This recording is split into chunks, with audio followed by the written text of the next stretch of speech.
Welcome to Journey Through the Gate, Paranormal Portal Podcast, as we delve into the many questions and wonders brought on by the supernatural experience.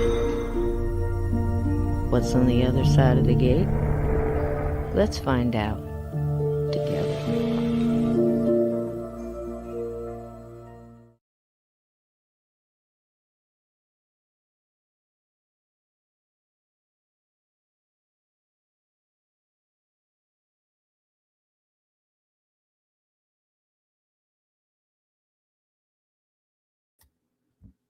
Just joking.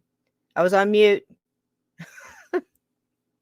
Welcome to the Hot Mess Express, guys. It's real here. All right. Can you hear me now? Okay.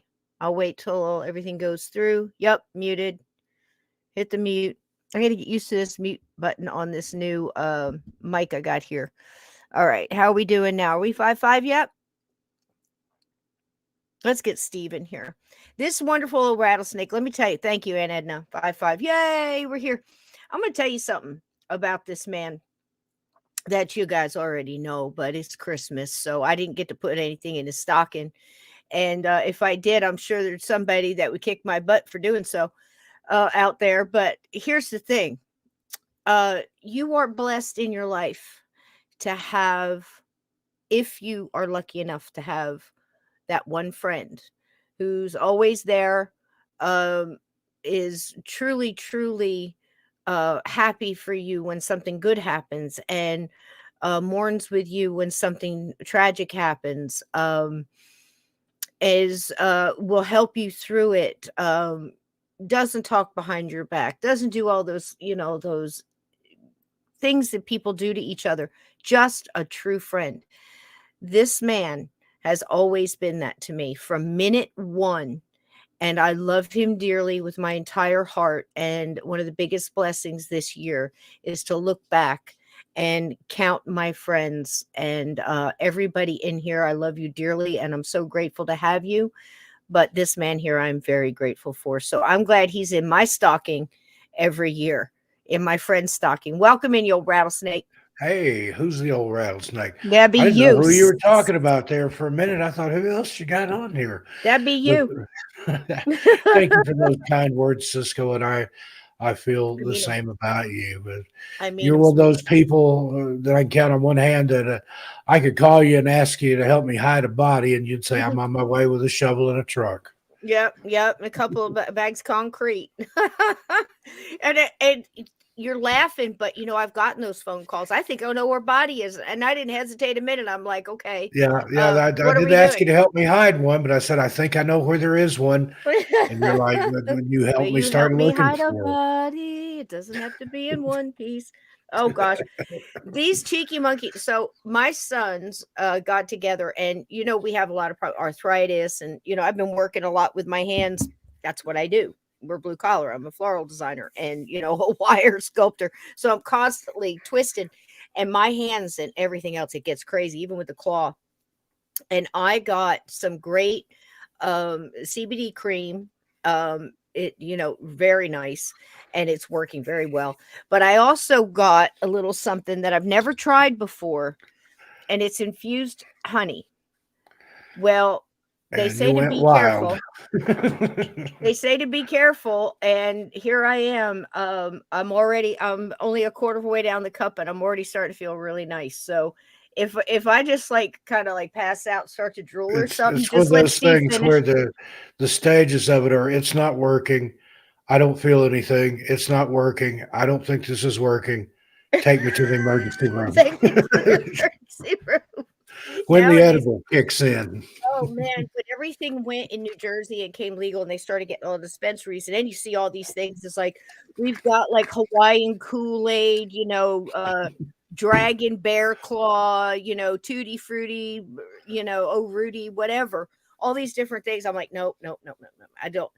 But I tried the certain things like the gummies, things like it just makes my stomach numb. Yeah, that was a vape, Glenn. And I was, oh my gosh, I took one hit off of that. And like Steve says, nothing's happening, nothing's happened. 10 minutes later, I'm like, holy crap, do I have to drive in the next 4 hours? Because I can't do it. So Yeah, we'll see I how had an this goes. experience with some homemade cookies. Some friends maybe in Portland once, and I was standing on the train platform. The guy owed me money, and he had it for me, and he brought me a bag of homemade cookies. Oh, It was good. kind of noisy there waiting on the train, and he said, "Those are kind of strong. Start out with a fourth." And I heard those are kind of strong. Start out with four. So I ate four cookies and got stuck on the train for a few hours. And the commuter trains in Portland, it rides all the way out past the Intel campus and all the way back out to the airport in the east-west direction. And you don't have to change trains or anything. It just goes the other way once it gets to the end of the line. And I rode it for a couple of hours anyway. And I would doze off and wake up, and there's like different people on the train that I didn't recognize, and they're all looking at me. And I'm like, I know, man. and It's I just, told him the next day, I'm like, man, what was in those? And he said, how many did you eat? And I said, four, like you said. He said, no, I said a fourth. But I felt the effects for days. oh gosh. The only time I I ever, couldn't get off the train. When I did finally manage to get off the train, I got on the bus, but the right bus, but going the wrong direction, ended up back downtown, monkeyed around 2 or 3 hours. And it was on a Sunday. They run on a Sunday schedule. I had to walk in that condition like the last 2 miles home.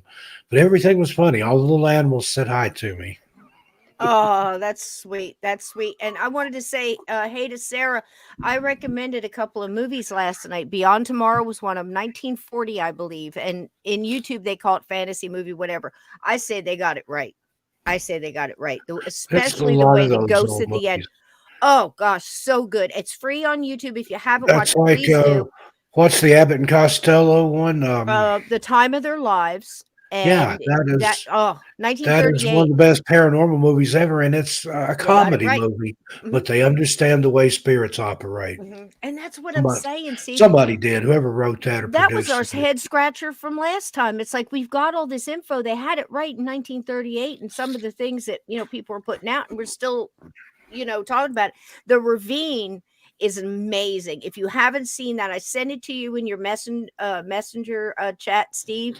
It's a link free to YouTube. Watch it. It's based on a true story. I showed the trailer here last night, and it was absolutely amazing. But the way it came to me, I asked my guys, I said, well, I did the Christmas Carol. I thought that was really cool. The CBS Mystery Theater did all that. And I said, I want to do something else special for the chat. Is there anything else out there? Lead me to it. And I'm looking through, all of a sudden, that one stuck out to me. I started to watch it. I read some of the comments, and I was like, okay, well, they said it was a well put together movie. It's a couple of years old. Let's see.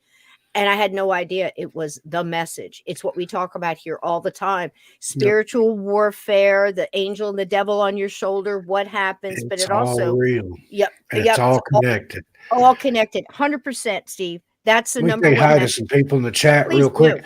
Salvador Soto, how are you doing tonight, my brother? I've got Salvador. The chat popped out on the monitor over here. Nice. Vixen Doe, AJK, Unseen Paranormal Podcast. How you doing, Eric? I want to order one of those magazines from you. He was on the cover of the latest. It's some paranormal magazine. Eric, forgive me for not knowing the name he was. And happy birthday, darling. I think that was yesterday. Happy birthday, sweetheart. And Edna's here. Journey Through the Gates here, whoever that is. Fast Hemi Machinist, how you doing, Danny? He's mostly here. Linda Lee Chavez. Hey, Linda. I saw some more in here. And I say hi to you. I forget, and I start saying hi to the same people. It's good, isn't it, Linda? The other night I was on Missing Persons and Mysteries, that did a Christmas Eve stream. I spent like an hour saying hi to people in the chat. I had like 300 and something watching over there. Wow, Right at the that's beginning. fun. Let's see. Hey, Who Renice. else? Welcome in. Welcome in. Sarah Claire. It's American Paranormal, sweetheart. Renice Sulin. American Paranormal is the magazine. Yeah, I want to get one of those. We could get on the cover of that. Here. Put a good word for us, Eric. Yeah, if you got any pull, let us know. Let us know. I think I'm caught up to everybody that was saying hi to me. Hi to everybody else. If I did indeed miss you, it wasn't a personal slight.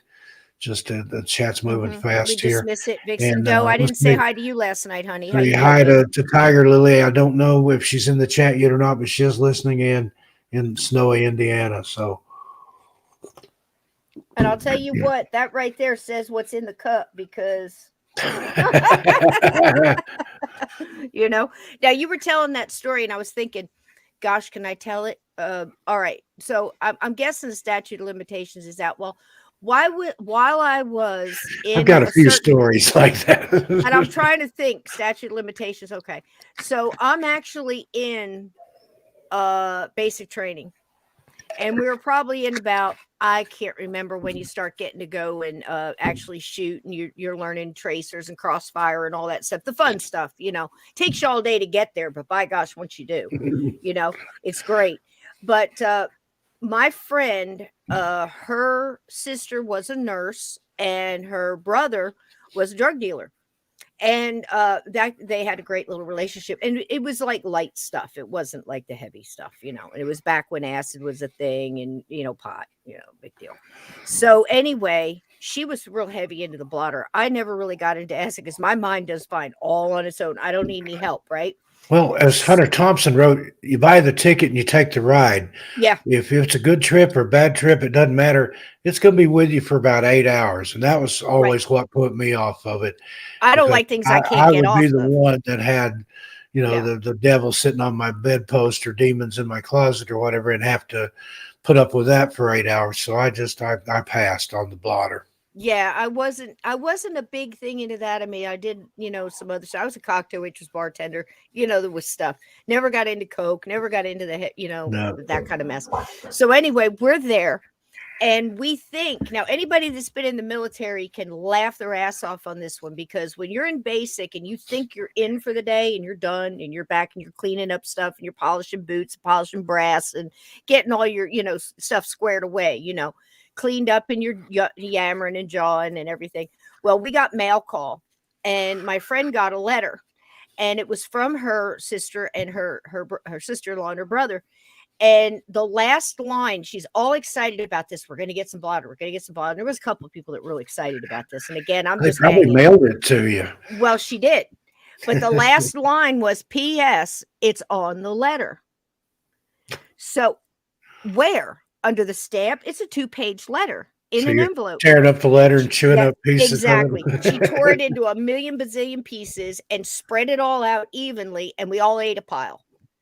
And about 20 minutes later, because we think we're in for the night, 20 minutes later, this is kicking in, and I swear I hear from the CQ office, we have to form up. Grab your gear. And in formation, we're going to formation. We're going on a march, and we're going night shooting. Oh boy! Oh my God! With the tracers and all, we're in the latrine smoking cigarettes, and the red cherry on the cigarettes, because of all the methane gas and everything in there, is green. We're freaking out. I mean, it was just amazing. All night long, this thing lasted, and we had to march 25 miles back. That was a fun night. Never do it again. And this is what I feel like I'm doing, drinking this tea. But you're still drinking it, so there you go. It's really good, Steve. And somebody else got the infused hot fudge. Tastes just like chocolate pudding. And all they did was taste it. So I don't know when this stuff is going to kick in, but anything's possible. Should be an interesting stream, folks. Stick around. It already is. I spelled angel wrong and miracle wrong. I'm like, and I changed it, and I fixed it all because I saw it as soon as it loaded up. I don't know if it updated or not yet. I was going to share it out. I'm like, I don't want to do that to Cisco. I'll give her a chance to fix it first. When you set it up on StreamYard, and you share it out, it goes out to all the places, and then it's up to them. I already edited it, but when they load, when it reboots, then it'll straighten out. Yeah, the YouTube So will for now, I update. don't even know what I've it done says. the same thing. I put misspellings in there, not caught it till later, even in the descriptions and stuff.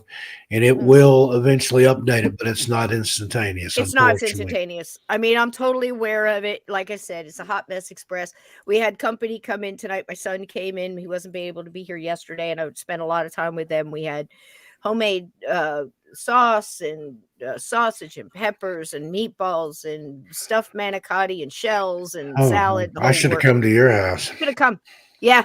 Yeah. Autocorrect. Apparently it doesn't work, or I ignored it, Sarah, because I mean it's just absolutely nuts. But at least it's it's not even close to a word, but that's okay. Y'all got it. You're all here. So that's great. So, tonight I talked to Steve a little bit about it because in our lifetime, we've had encounters what we believe could very well have been angels.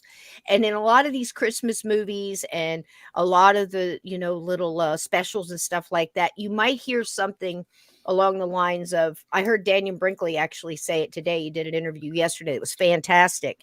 And he's the man who was struck twice by lightning and had NDEs. And he was a Marine and a sniper in Vietnam. And so he was in one mindset, and then he got struck by lightning, crossed over, saw his life review, the whole shebang, came back, was good for a while, and fell right back into the stuff again. And got struck by lightning again while talking on a landline, and had an NDE. And this one was a much broader thing. They showed him everything. And the thing that changed him, and he'll tell the story himself, is the fact that he was on his way to a party. He was excited to get there. And hey, Tiger Lily, welcome in, honey. Hey, And honey, good to see you. Love you. and he hit a dog on the way to the party. And he actually had Oh, that no. moment in time where he had what we call the crossroads, where you're picking what to do. And he made a mindset to know the dog's probably dead. I'm going to keep going. And he found out the dog wasn't, and it laid there and suffered. And he went through all of that. And that's what changed him. All of the other stuff he had been through didn't hit him like that did. And now he's been in hospice. He's been a hospice worker with vets for a very long time. I think it's like 38 years.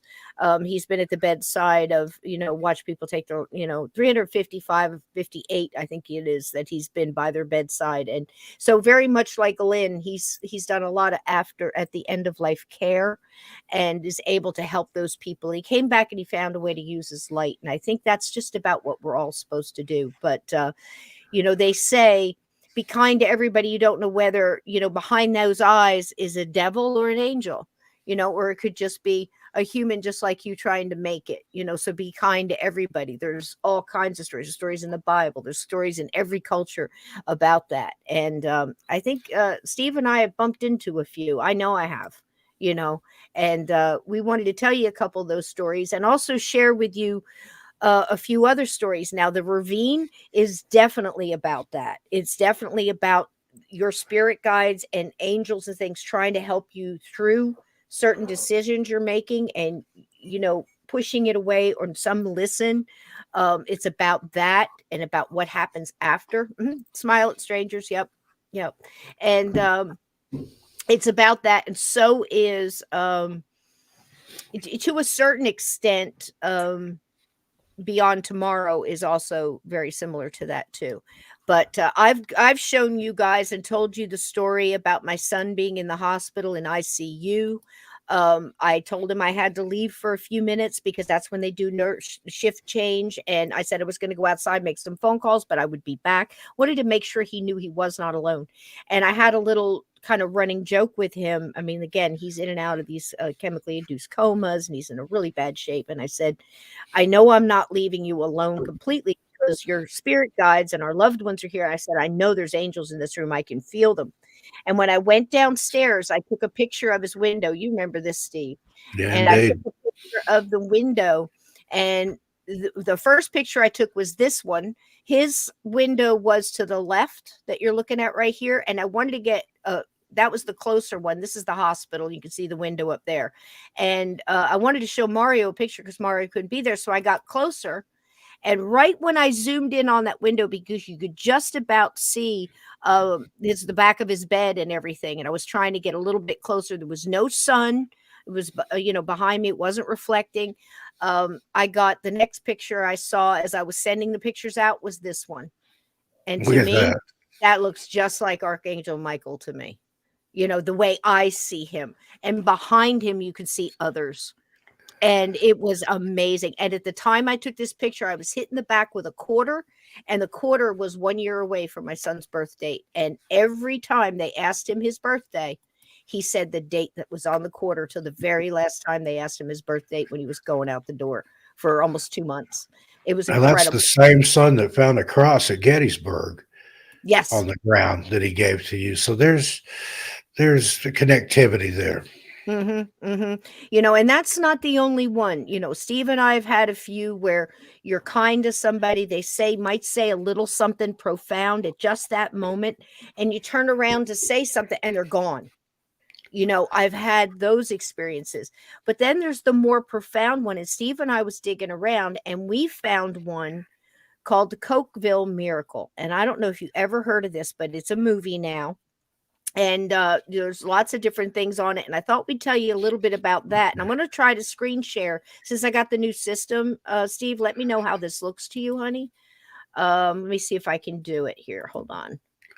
While you're doing that, I want to say hi to Susan Woodcarver. Hi, She has Susan. got an angel story that will blow your mind, but wow. You'll have to wait for the book because she and I are working on a book together. It's Oh, going to be in wonderful. Oh, I'm so glad to hear it. I'm so glad to hear it. That's great. That's great. So, yeah, I think I can do it. And welcome. And I saw somebody else pop in. Hey, Davy Jones, how you doing? There you go. Davy, you might have had one and not even known it. But this school here, now, can you guys see that? Maybe yeah, not. looks great here to me. Can you? Okay. Sounds good. All right. Let's see. Now I've got a 32-inch high def monitor sitting here on my desk, so hopefully it looks good to everybody else. But it looks great here. I can read it from good. here. So oh, great. So I'll just read a little bit of it to catch y'all up. On May 16th, 1986, will never be forgotten by the residents of Cokeville, Wyoming.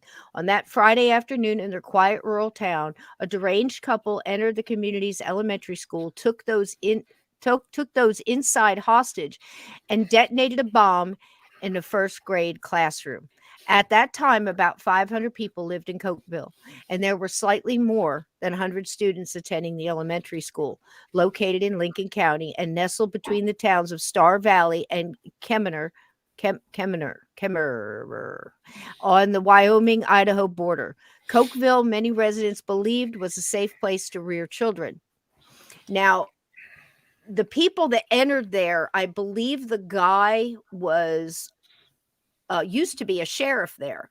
But there is a movie, and last night they let me show one trailer. I'm gonna give it a whiz again. If it kicks, then we'll just stop it. We'll come right back. But I wanted you to see this. This is a little trailer for the movie. It's available on YouTube on multiple places. So here and it is a is little worth clip. a watch. It is worth a watch. And, and I'm going to go ahead and claim fair use for educational purposes. I'm giving these people free advertisement here and recommending their movies. So hopefully they won't mind. Let's see if this plays good for you.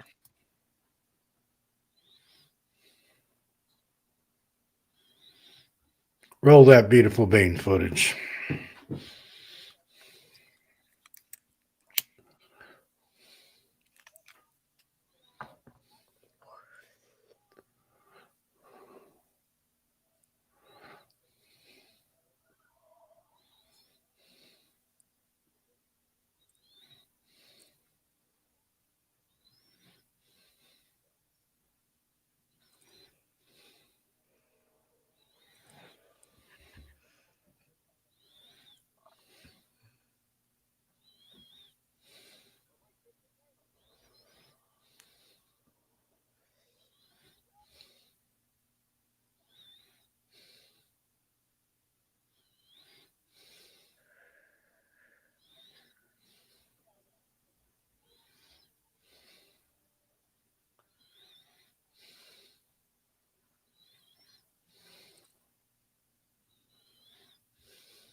Cisco, I'm not seeing or hearing anything other than that web page. Okay, hold on one second. Let me try again. That's what I was looking at to see if you guys saw it. Right away, tell me, guys, if you don't get sound. Let's try this again. Bear with me as we figure this mess out. Let's see. Share. Joys of doing anything live. Yep.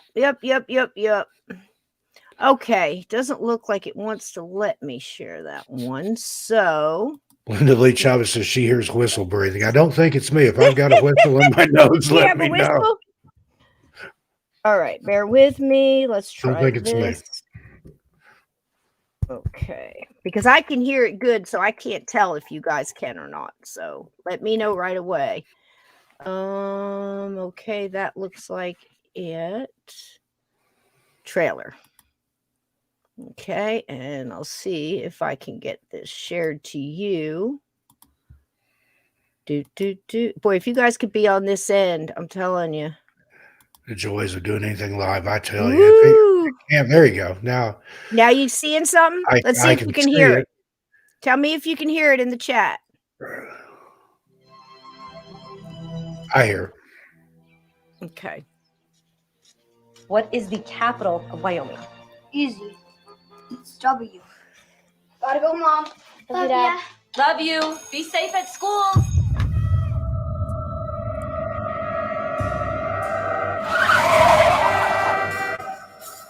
We're holding the school hostage. Don't push any alarms. Don't call for help. We have guns. And this is a bomb. There's a madman here at the elementary school. Your lives don't mean a thing to me. Are my kids in there? How could you let this happen? What's up? I gotta figure this out. You can't see what's going on here.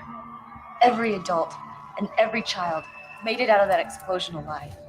Unexplainable things happen all the time. You know how I think. I need proof. Well, then go find your proof. Anything at all. Anything out of the ordinary. What I didn't tell you is that there were other people in the room with us. What other people? The ones all in white. And there it is. Why didn't you tell us about this before? I knew you wouldn't believe me. Let's say a prayer, pass it on. Let's say a prayer, pass it on. Let's say a prayer, pass it on. Let's say a prayer, let's say a prayer. Can't you see? It's all right in front of you.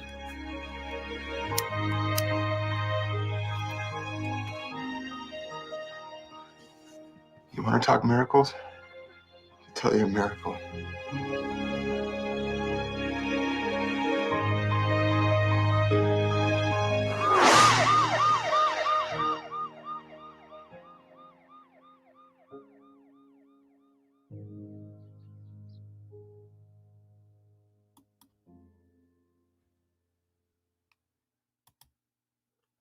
There you go. There you go. I hope y'all could hear it. I was getting up. Yeah. Wow. Wows are intense. 5-5. Yep. That's the thing. Now, each one of these kids, I will tell you what they said. They're saying that each one of them saw somebody different, some of them together, but most of the kids saw something different. The people in the white, the people that glowed, the people, the nice lady, the nice man, they're all saying things like this. At the very end, basically what happened is there was a lot of faiths in that room. Angels do not belong to any one faith or religion. They belong to everybody. Everybody. And don't let anybody tell you different. Your spirit guides, everybody, everybody.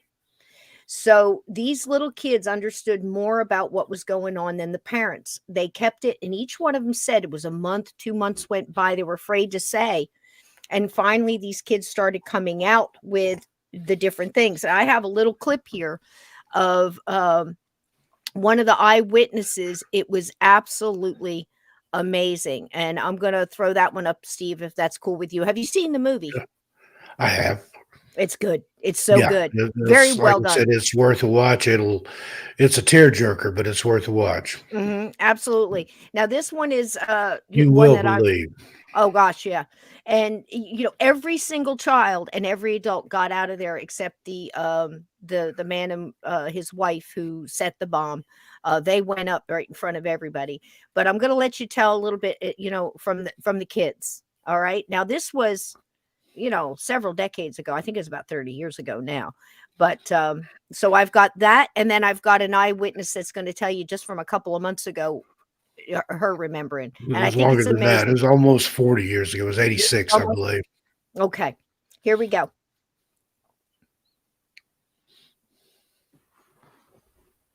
Maybe it's right, maybe it's not.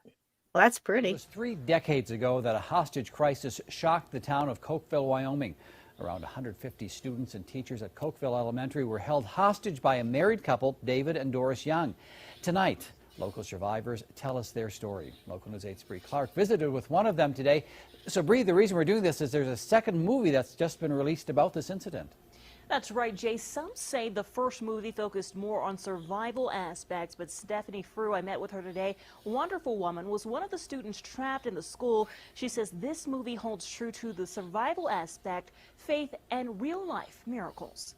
Cokeville was my favorite place to live. Just a really fun, carefree life. In a town made up of less than 500 people, Stephanie Frew says people cared about one another. So when our elementary was at the center of a bomb threat, they thought it was just a drill. We had been having a lot of fire drills over the last couple of weeks because for whatever reason, the fire alarms were going off. But this time there was no fire. Instead, the former town marshal David Young and his wife were holding Cokeville Elementary hostage. There were guns lined up against the front of the classroom, and David Young was sitting on a desk, I believe the teacher's desk at the front of the classroom. And in front of him was a gasoline jug wired to a device strapped to his arm.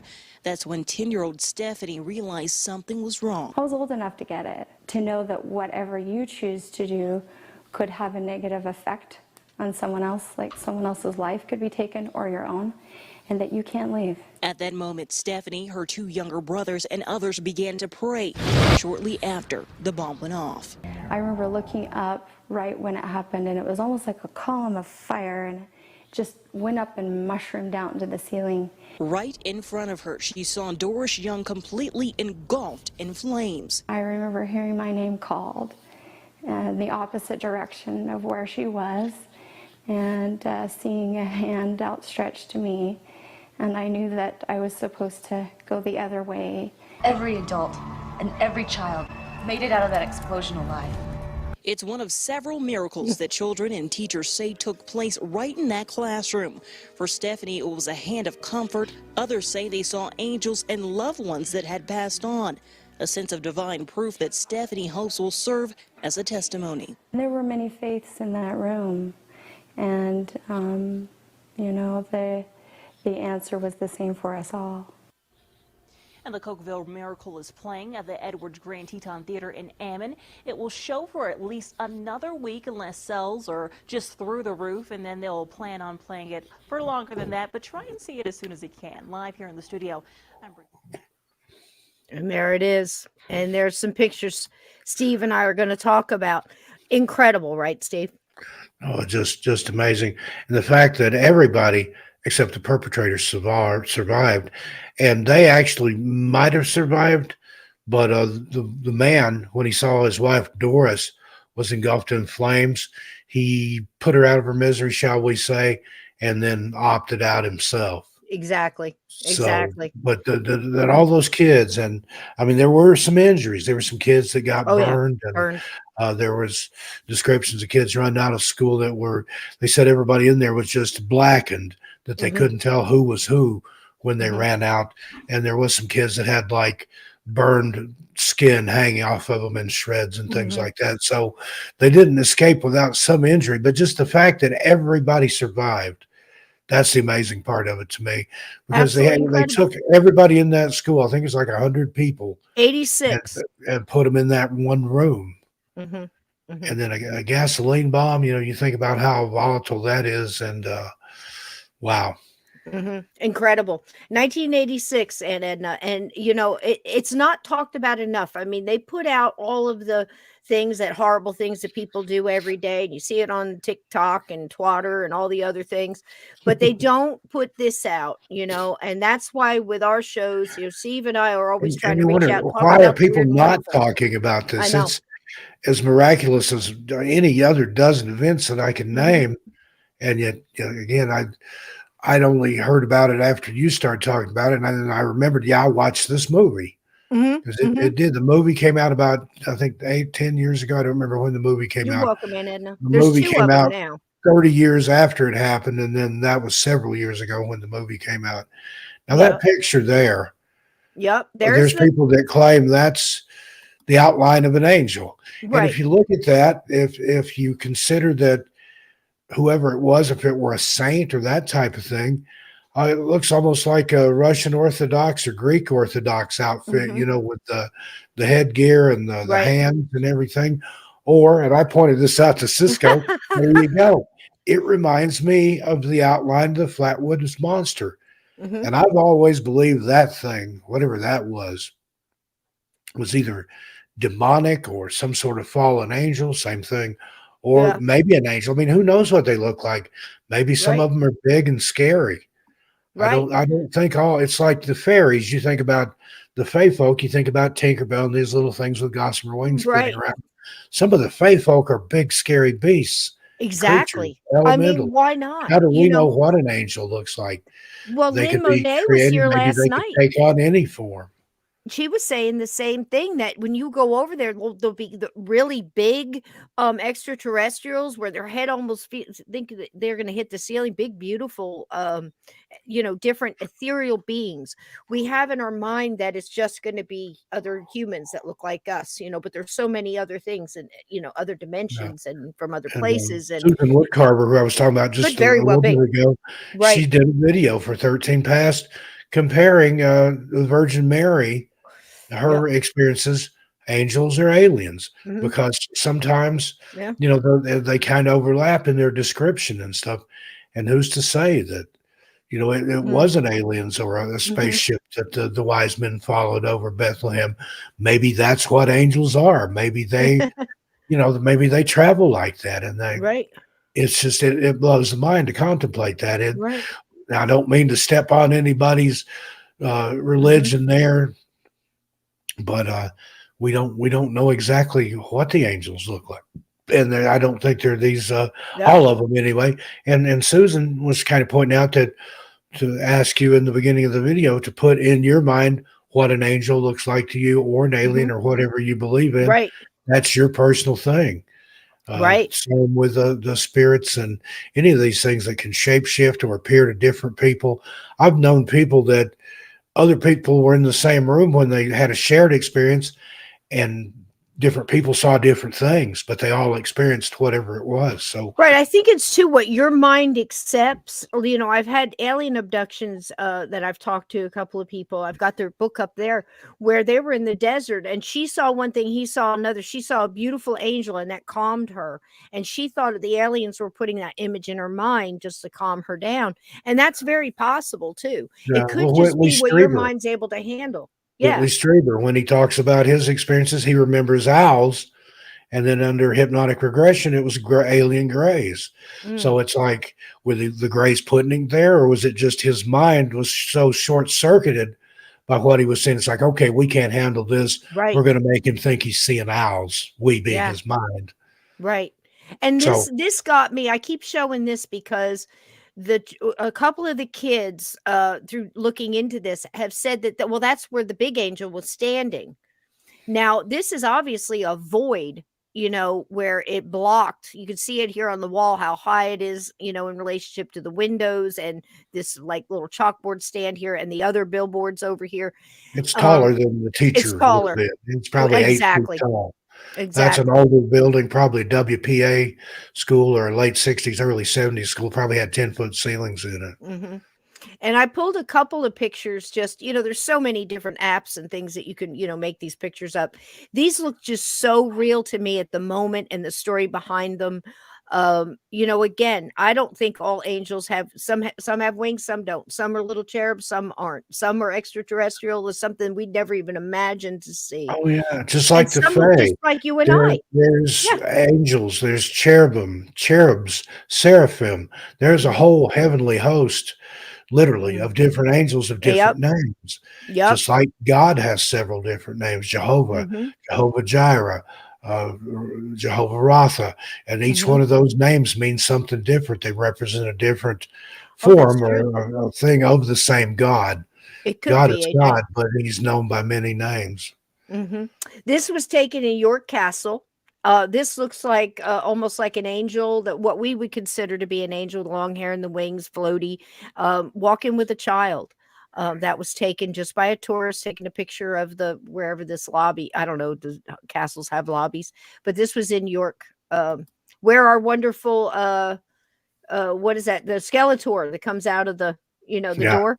Saying this was in a hospital. This reminded me an awful lot of the picture that I had of the angel standing here in the corner. It's like it's got wings to me. It does, man. And some of them do.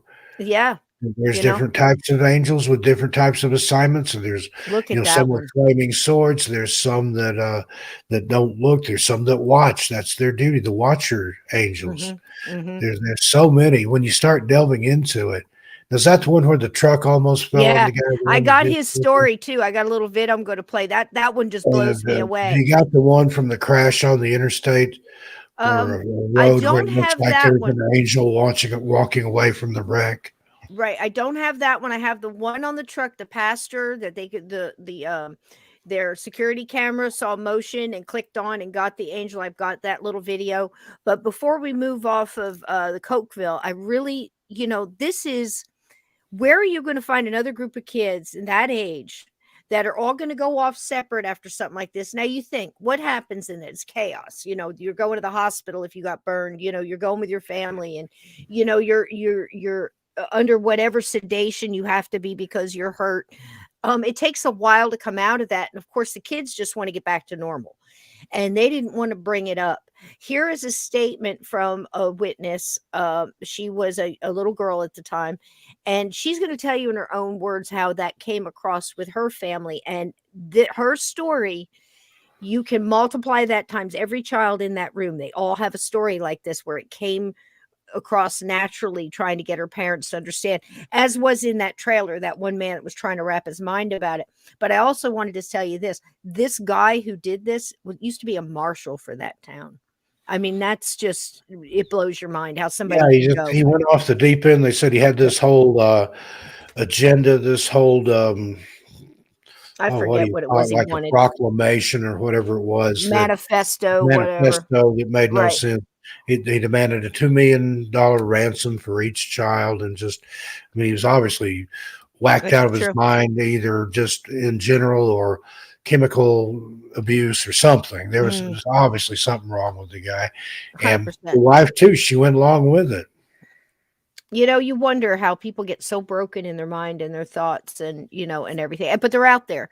But you know what? The evil's out there, the extreme evil and the extremely good. And we got to deal with everything in between. And that's your job as a light worker, light grounder, spiritual warfare. And it goes on all the time. To understand this. And then the number one question is going to be, well, why? Why this case and not another? We tend to get caught up in those tanglements of, why did this school bombing, turn out this way? And then you have Oklahoma that turned out completely different and horrid. And, you can't wrap your head around that because you don't have the cover to the box. We only have pieces of these puzzles. What I say and what I try to do is focus on all the really good things that happened and understand that if something did go through to fruition, that was something that those souls chose to do at that time for whatever reason. We can't figure it out. We certainly don't have all the answers. I'm no expert, but this is just what comforts me in my time at 60 years old. I can't, sometimes people say, why did my guardian angel let me hit the tree? Well, sometimes you're supposed to hit the tree, I don't know what it is. It is what it is.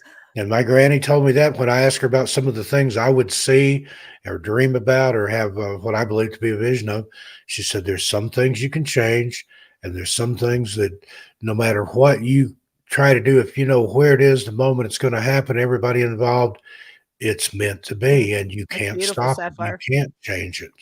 That's beautiful, It Sapphire. just is. Mm-hmm. Beautiful. And Linda said it right here. 2 words: be light. Be light. In the darkness, be the light. It is a test.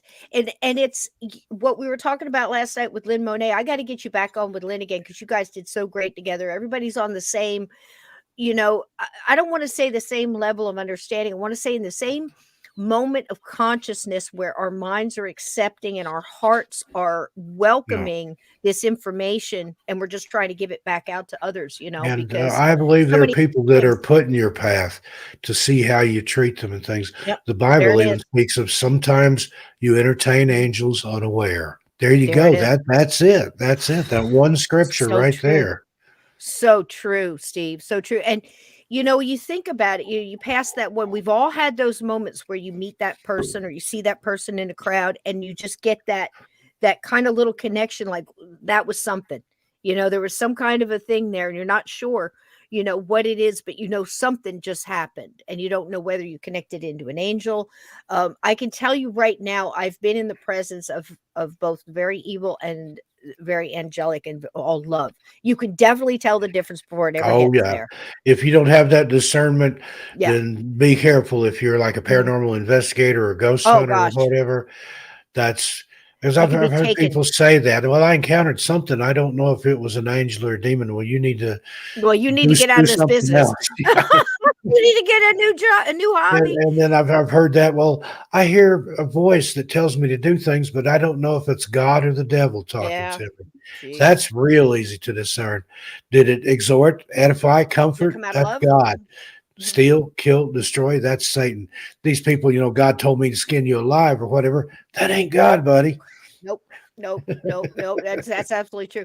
Well, let's see what this young lady went through and how she realized, and more, I think she always knew, Steve, but it was how her family wrapped their minds around this situation. It's a real short one. Walker Payne. I was a first grader during the Cokeville bombing. I was just 7, and I was sitting kind of back in the corner coloring, and I just looked up is all I did. And there she stood, a woman just dressed in white, and said to me, "Katie." And I thought, I don't know who you are, but she said, "I love you very much, and you need to listen to Travis." And in childlike, I just looked back down, and then I looked up and she was gone. And I thought, I don't know who she was, but I knew she loved me. And I could feel that love for me. Yep. And I didn't know what was going to happen, but I knew I was loved. And it was comforting to know I was loved. And then a few seconds later, Travis came and got me and moved me to the window. And so it was months. It was a few months. And we sat in my parents' front room. And they said, "Okay, tell me what you saw." And so I told them. And I said, "But I don't know who she was." And they said, "Describe her to me." So my sister's describing what she saw. And then as she described, I said, I just turned to my mom, and I was sitting on her lap by the piano. And I said, "Mom, she looked like you." And my mom's like, "What do you mean she looks like me?" And I said, "She had dark hair like you." And I touched my mom's hair. And I said, "She looked like you." And maybe that's why I thought the connection, because she looked like my mom, maybe that's why I felt that connection. I wasn't weirded out by it. And so my mom started to cry. And as a 7-year-old, I thought, oh no, what did I do now? Why is my mom crying? What's wrong? And she just said, "I'll be right back." And then she went and got the picture and opened the locket. And I knew instantly that that's who she was. And I said, "That's her. I know that's her." And then my mom started to cry and said, "But she's my mom." And I said, "But that's her. No, that's her. She's the one that talked to me. That's her." I had never seen her. She had died when my mom was 15. And so I'm very glad that I was able to recognize, because I would hate now to be thinking, who was that woman? Who talked to me, who helped me out, who told me exactly what I needed to do. And I'm grateful that she had that picture, because it was one of the only pictures that my mom had. And now we've been able to get other pictures that are that I have in my home and things like that. And the cool thing about that, a lot of those children experienced the same thing. They saw adults that they would only later recognize. There's a story that I read online earlier today about the little boy who was saying that he saw an angel. Well, his father was scientifically minded, skeptic. He's trying to debunk it. And he said, well, who was it? And he said, it was somebody that we're related to. He said, I think it was Grandma. And he said, oh, Grandma Myers. And the little boy said, yeah, that's the one. And the man thought instantly, bah, Grandma Myers is still alive. It couldn't have been Grandma Myers. So he shows the little boy a picture, and he's like, no, that ain't her. But then the boy's mother, I think it was, brought out the family photo album, and they were looking through. And then he says, that's it. That's her. That's the one. And it was his grandma, Elliot, who had died several months previously. Wow. And then the dad's mind was just blown. He was so sure the kid was just imagining things or making up stories, or was traumatized to the point that he imagined it. But there he was, and he identified a deceased relative. And a lot of them had that experience. It truly was a miracle, whatever happened there that day in Cokeville. Absolutely. And a mixture, Steve. That's what I want to put across to you guys. It was an amazing event, but it was a mixture of what it seems to be like an ethereal being, these tall beings, as well as past loved ones that were connected in love and light to these young kids and the teachers and stuff there. And then angels, because they all saw something different, I think all those prayers were going up. Oh gosh. Yeah. But and then the again, head angel, whoever was over that, right, they got that message and they said, okay, troops, we need to rally. You. Kids that are your relatives are in trouble down here. Come on, follow me. Right. And then they descended en masse onto this place. All together. I believe that's what happened.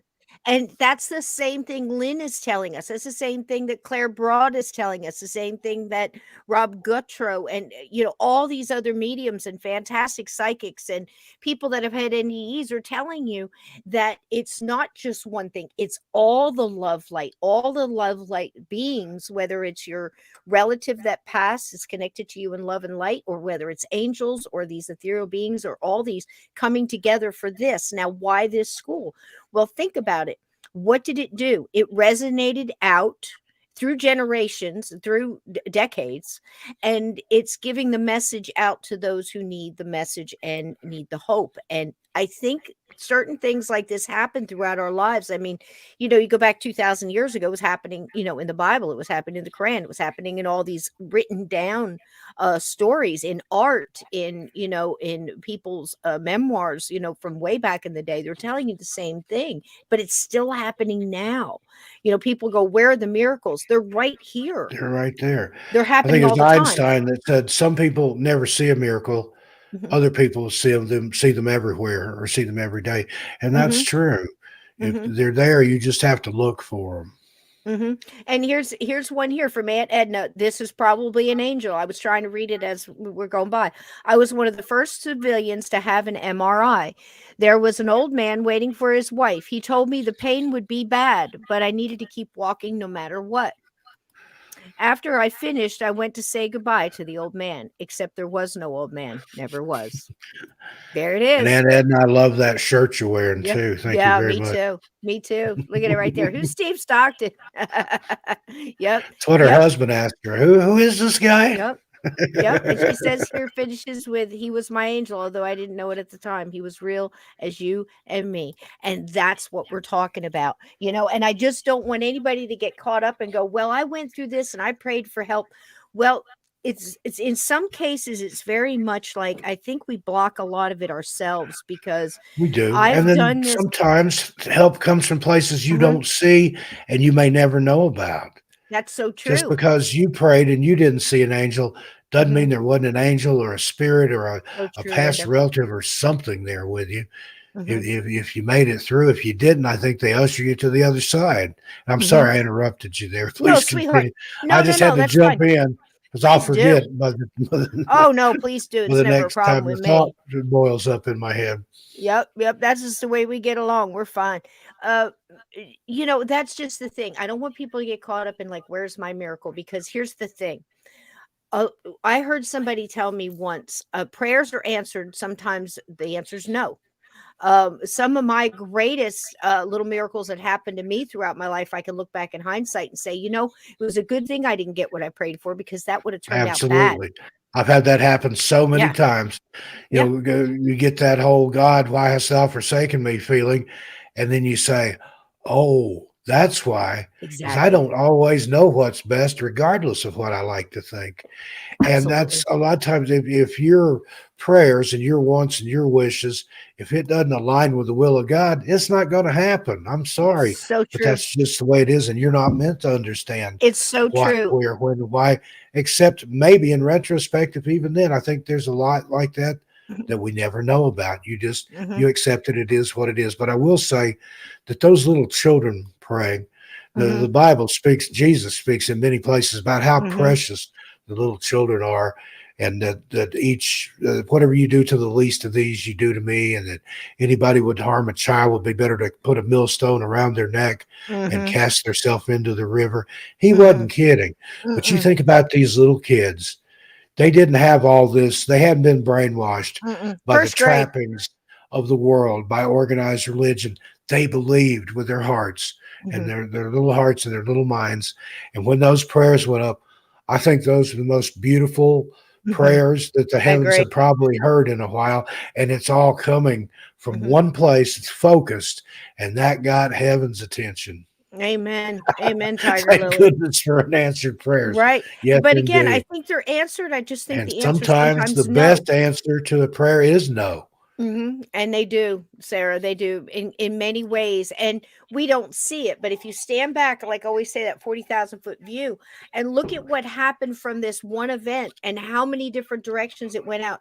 Do you think about, do you think those kids grew up with a strong faith base? You know what I mean? Oh, absolutely. Some people would look back and go, why did it happen at all? Well, then this wouldn't have happened. Some things happen by example, as an example, to provide, to ensure people's faith. We wouldn't be talking about it. Right. And I think, this is just getting kind of weird there, but there is spiritual warfare. And I think that's why a lot of people haven't heard about this.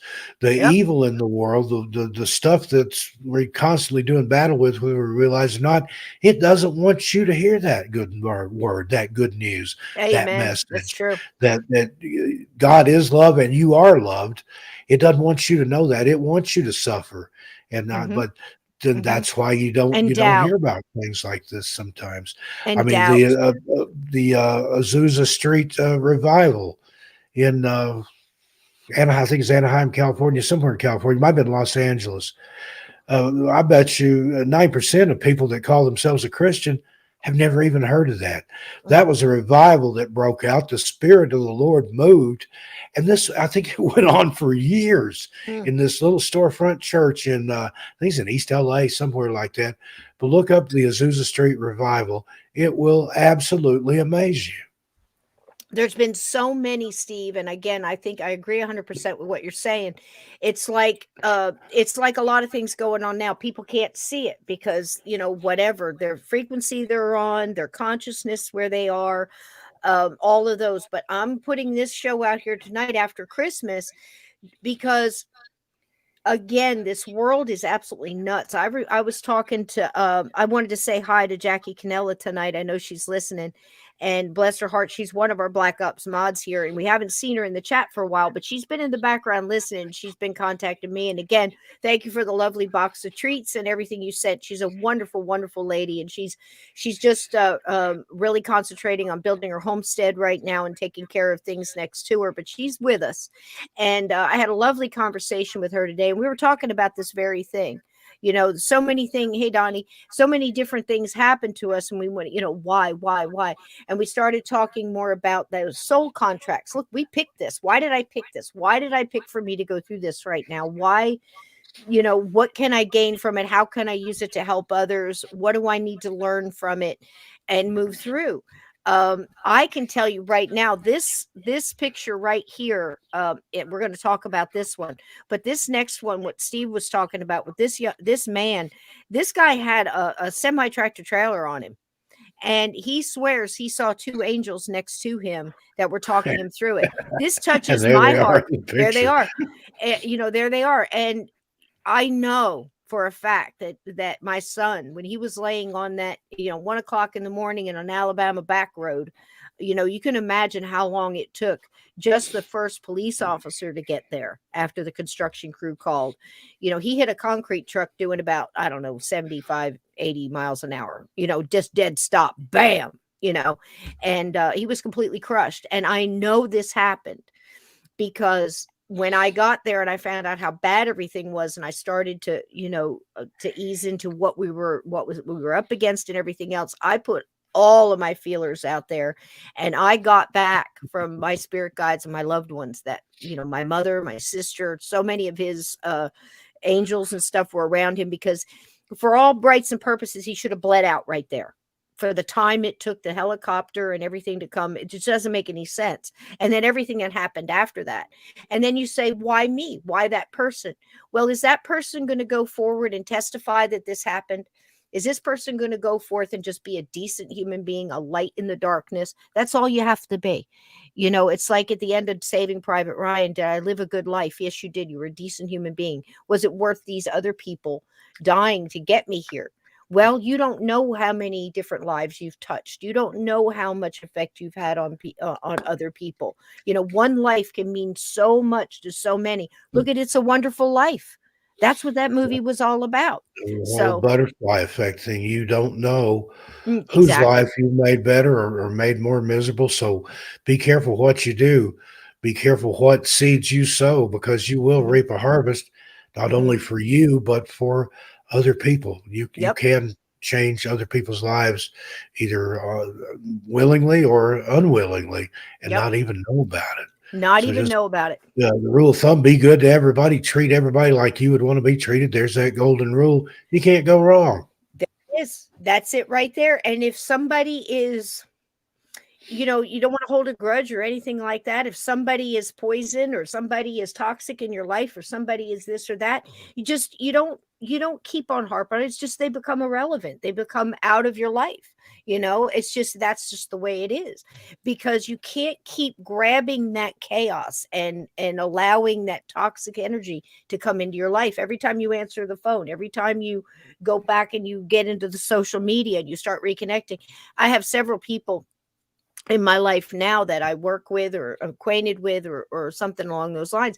They just can't stop dipping their toe back into that toxic pool of energy. They have to know what their ex person is doing and who they're talking to, and they stay in that same group just so they can keep that chaos going.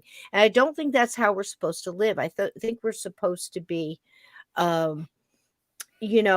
just okay, there's nothing I can do with that. There's no good that can come from that. Move on to the next thing, because you've only got so much energy and you only have so much life and so much breath. And something else, you have to know when to realize your miracle. Yeah. There's a story about a man that was hiking, and he'd gone up to this vista to look over the edge, and he slipped and he fell, but he caught himself on a branch about halfway down, couldn't get himself back up. Well, he started praying, God, get me out of this mess. Get me back up off the face of this cliff up to the top. Well, some other hikers come along. They yelled out at him, hey, you need some help? No, God's going to take care of me. Somebody in a plane comes, or a helicopter comes along. They say, hey, we're going to rescue you. It's okay. God's got this. Well, eventually he lets go, falls to his death. He gets to heaven, and he comes face to face with God. And he said, God, what happened? And God said, what do you mean? He said, I sent a hiker. I sent some other hikers. I sent a guy in a helicopter. There you go. Those were, it's a joke, but those were answers to prayer. It's like, what do you want from me? Your own stubbornness and your own inability to see the miracle right in front of you. There it was on, 3 times in that particular story. Again, that's just a made up story, a joke, but it illustrates a valid point, I think. It does. Look for your miracle, realize it when it's there. And And that's the truth. It's like, what do you want from me? I sent you all this little, help along the way and you didn't take it.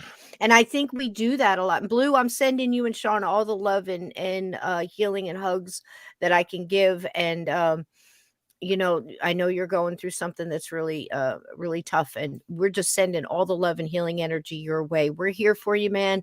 And just, my heart goes out. I've been there and I know what it's like. And we're all going through something, and we're here for each other. We're just, like I said, just keep spreading that light. I keep trying to come up with things that reinforce things that, it's funny because somebody said something.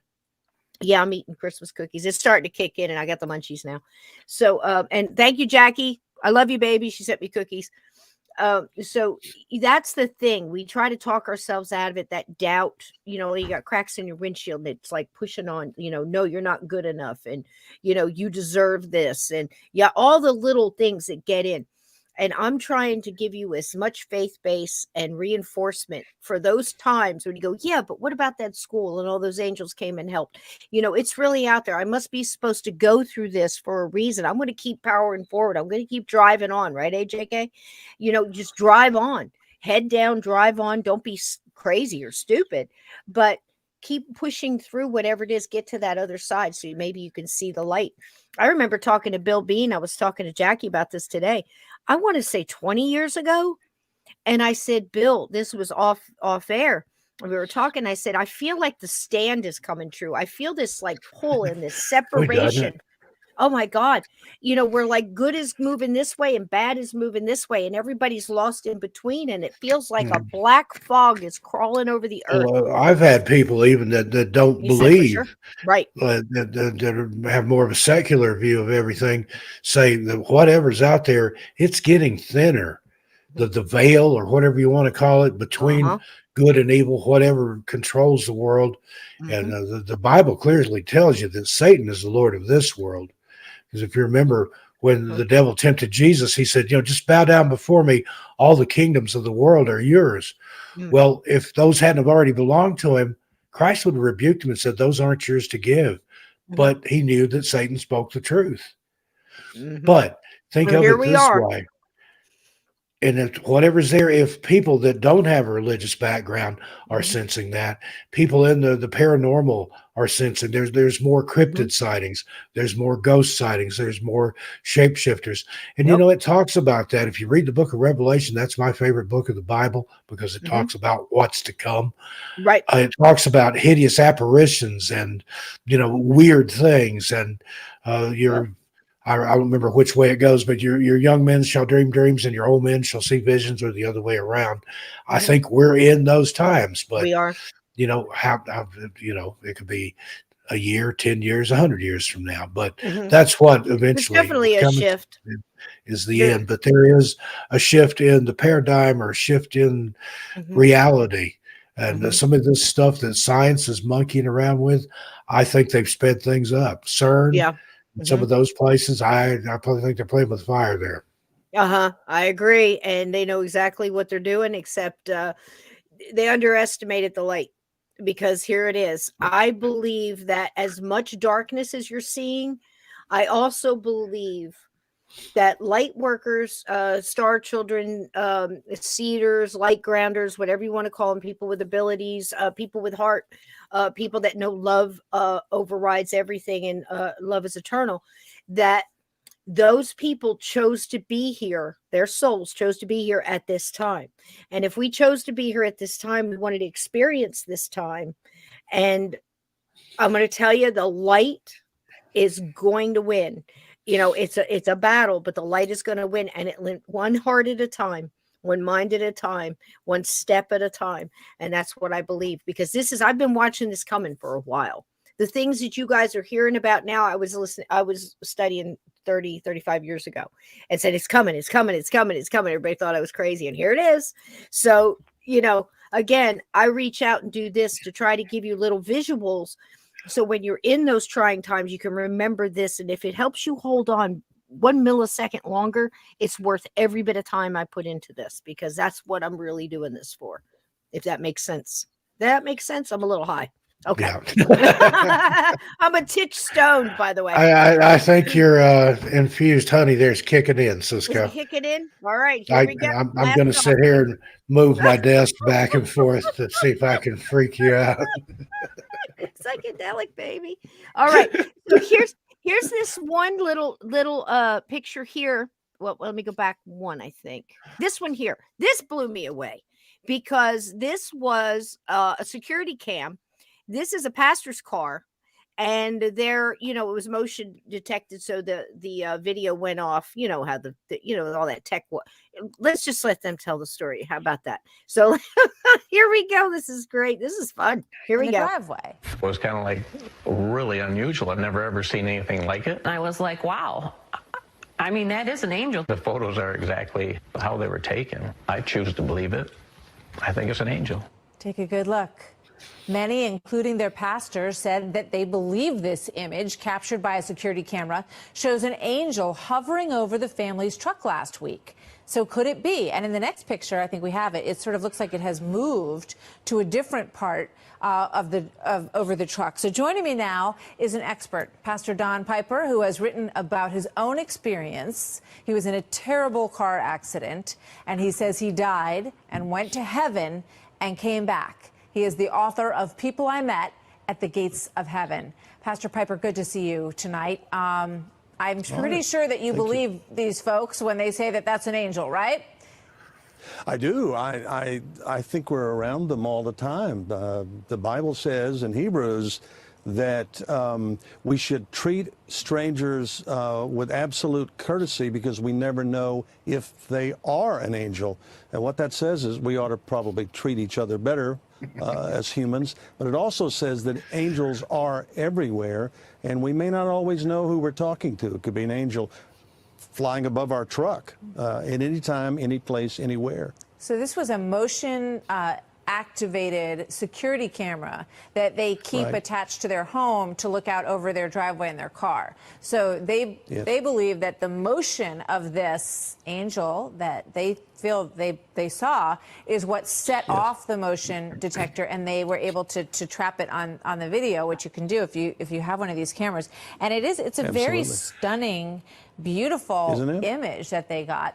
But tell me a little bit about your experience, Pastor Piper, because you were in a car crash, and you say that you were transported instantly to the gates of heaven. Tell me about that. Exactly. One of the things that happens at the moment of death, and I was killed in a head-on collision with an 18-wheeler trailer truck, is that we are absent from this body and present with the Lord. If we're prepared to go, I wasn't planning to die that day, but I was ready. And I was transported by angels, and the Bible says in Job that we are transported to heaven by angels to Abraham's bosom, and that's another euphemism in the Bible for heaven itself. So we go there by virtue of angels. A lot of people who are with someone who's dying feel like there's a presence in the room, and usually there is. And I arrived at the gates of heaven and was greeted by people who helped me get to heaven, who preceded me in death. So I was surrounded by a lot of humans, but there were angels everywhere as well. And angels are not just little cherubs playing harps on clouds. These are robust, amazing creatures. Some have 6 wings, some have 4, some have 2, some have none. But I could hear their voices, and I could actually hear their wings.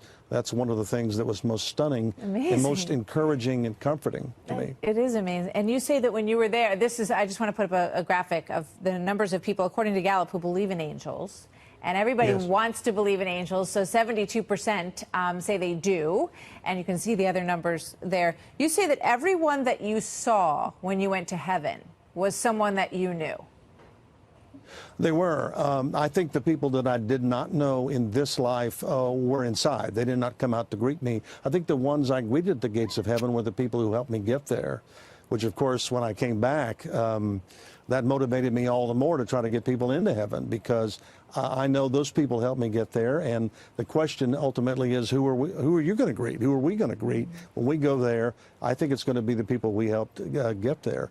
There was an angel back here on earth when I returned. A man climbed in the car of the wreckage because he felt like God told him to. He prayed over the body, and I did return. because a lot of people were praying for me who did not already know I was dead. When I came back, I met him 3 weeks later after I recovered enough to be conscious. Amazing. And I told him, thank you. Pastor, Thank you for praying for me. And I found that he prayed for me, but I didn't know he held my hand. It's an amazing story. I got to leave it there, but thank you so much for sharing it with us. Absolutely. Good to see you tonight. Now, let me just go ahead and make a disclaimer. I don't advocate Fox News, and Martha McCallaghan has a wonderful wig, bless her heart, of over-explaining the obvious. But there you go. Wig. Yeah, there you go. But great story, and I thought it was important because he did speak of the man who climbed in the car, prayed for him, a total stranger, and he was holding his hand, and he didn't even realize that this was going on. So all these little things you do. The first... And sometimes what a great angels testimony there. Sometimes Wow. angels come with fur. Right? Say hi, Boosiefa. And it's just so strange to have a man sit there and tell you, well, I was killed in this car wreck and I was So dead. many. And then when I came back, there you go. Just so many, stories, story after story after story. Steve and I, like I said, we've had experiences, I don't know if you want to tell your story, Steve, about the coat is what I was thinking. I thought that was a really good one. It was very brief, the encounter. But it was one of those very similar to Aunt Edna, it's 1 minute and then not there. You want to tell that? yeah, sure. It was back in the 80s, mid 80s. I'd taken a friend who was going to AA meeting to church in downtown Knoxville at night to attend the AA meeting. And was in the basement of some big church. I could take you to it. I don't remember the name of it. I think it's a Presbyterian church, big ornate church. And they let them have meetings like that in the basement.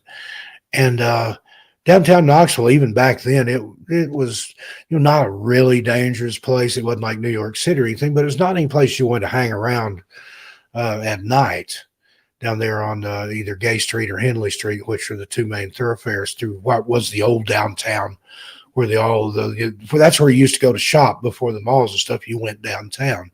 Well, it was on one end of that. And I'm just sitting there in a car. I was driving a little Toyota wagon, and one of those mini wagons. You remember those? I do.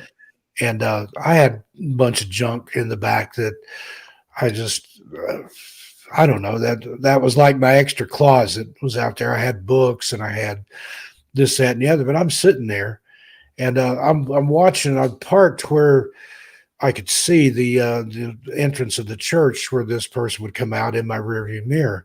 So I'm looking, I'm just every few seconds, I keep glancing up because it's been a while. I'm thinking, okay, this meeting's got to be over soon. I'm ready to go. I got stuff to do.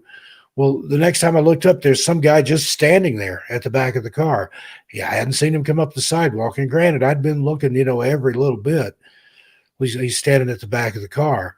And like our eyes locked in my rearview mirror. And he comes up to the driver's side, and I roll the window down. I was like, okay, here we go. I'm going to get a song and dance or hustle or shakedown or something. And he said, brother, he said, I hate to bother you, but if you got $2, he said, I know a place where I can get a chicken dinner for $2, and I'm hungry. I need to eat. I thought, no, I don't think I've got anything, because even back then, I didn't carry a lot of cash. And I'd run my hand down in my pants pockets to make a show that I didn't have anything. I felt some paper money in there. What? I pull it out. It's exactly $2. I'm like, here you go, $2. Wow. And I told him, I said, now I give this to you in a giving spirit and in the name of Jesus. Now, if you take that and you don't get a chicken dinner, you buy some alcohol or something with that, that's between you and your maker. But I give it in the name of God and in the name of Jesus, in a good spirit. That's a good way to do it. And he thanked me. And to this day, even back then, I'd like to know where you could get a chicken dinner for $2. You couldn't. That'd be a miracle right there. Me too. But then he said, cold weather's coming up. And this is in the summertime, Even though I was sitting there with the windows rolled up, it was because of the sketchy part of the neighborhood I was in. He said, you don't happen to have an overcoat, do you?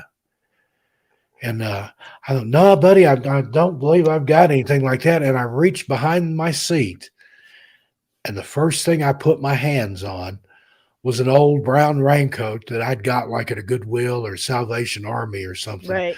Kind of a Unsolved Mysteries kind of trench coat, that I had plans for that later on. And I pulled that out and I'm like, how about this? And he said, oh, that'll do. That'll be perfect. He said, that's a raincoat. He said, it's going to get cold. It's going to get rainy. That's perfect. So I handed it to him out the window. I think I'd paid seems like I'd paid $2 for that too at the Salvation Army. It was just next to nothing. It was actually ugly. I was in one of my phases back then where I wear a lot of weird looking clothes and stuff. It was brown, but it was plaid. It was like, do you remember that brown plaid that they had? Like a hairy tooth, yeah. A hound's tooth, I think they call it. Yeah, and it was just plain ugly, but I liked it for the effect. Right. And I gave it to this guy. Well, he thanked me and he said he'd pray for me and all this stuff. And I said I'd pray for him too. He marches right on down past the car, goes around the corner there in the next block. And I thought, where's that guy going? Because he's headed the opposite way to where anything might even be open downtown. Downtown Knoxville, back then, the TVA and places like that had their offices down there. They rolled up the sidewalks at 5 or 6 o'clock. You'd be hard pressed to find anything open. So I thought, where'd that character? Where's he going with my $2 and my overcoat? So I looked back in the mirror, didn't see anybody coming out of the church yet. So I fired up my little buggy there, and I called it a grunge buggy. And that was years before you ever heard of grunge. It was just this little crappy Toyota 4-door station wagon mini wagon. I fired it up. I mean, he had just gone around the corner. I started the car. I drove around the corner. Nothing. There was the church on one side and a row of buildings on the other, everything closed and dark. There was nowhere he could have gone. He couldn't have walked more than a few feet, much less a block to get to the next corner. Right. He just wasn't there. But I continued on. I drove around the block. I went back. I drove around the other block the other way, went 2 or 3 different ways.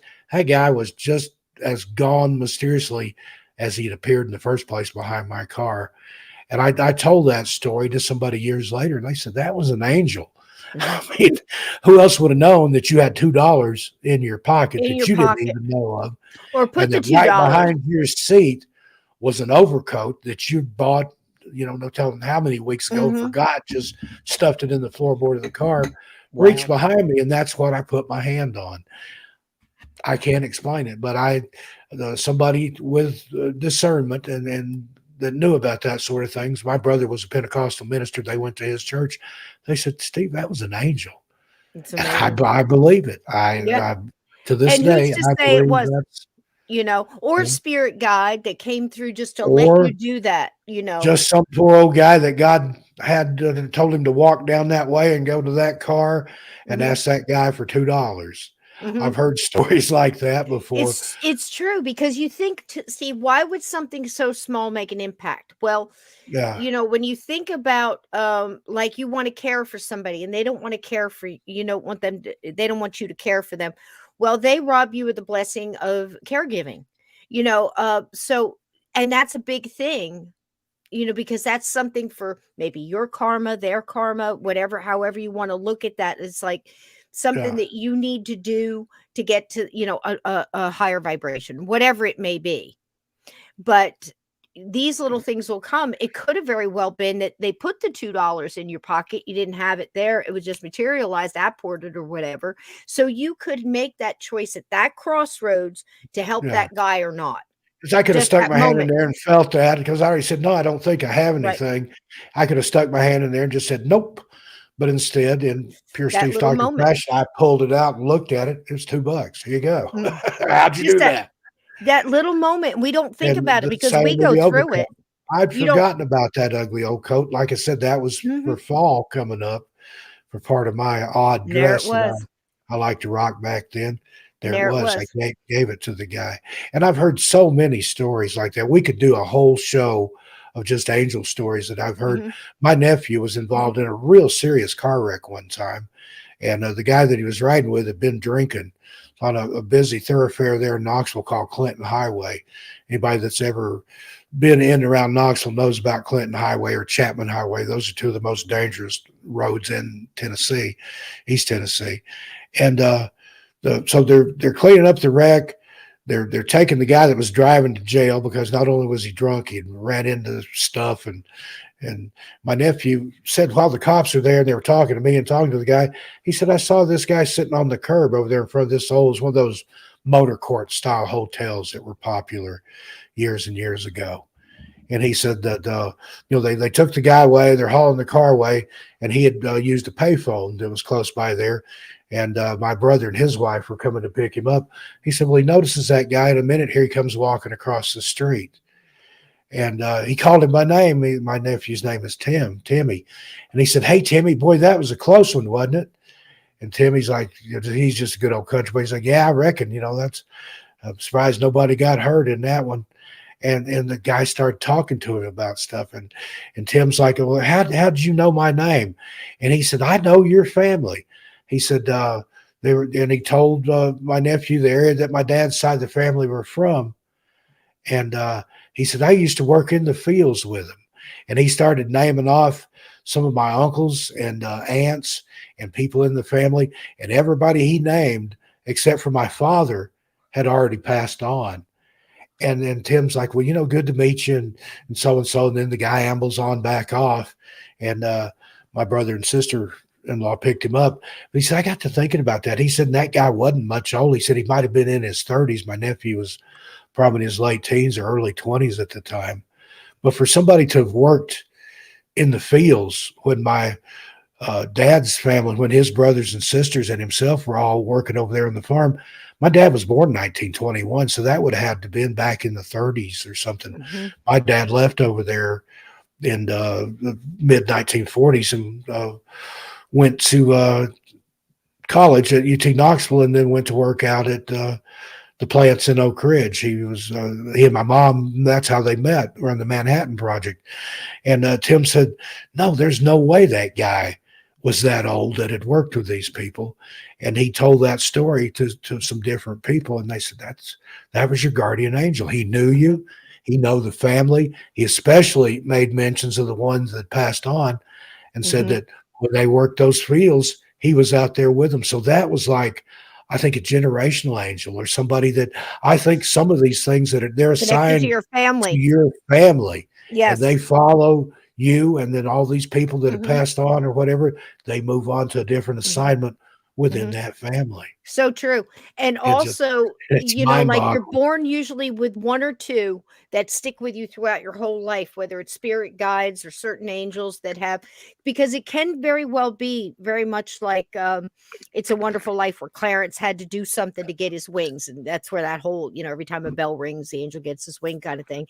That really shows you a lot there, because I think in a lot of ways that movie had it right, how your life affects and ripples off of you, and your life affects other people's lives. Absolutely. And it talks about how there is a hierarchy of angels. Yeah. And maybe they have to work up. Maybe they start like out in Just angel like boot camp, and they become a private and work their way up to a sergeant and on until they're a 5-star general angel. Who knows? I mean, there are warrior angels.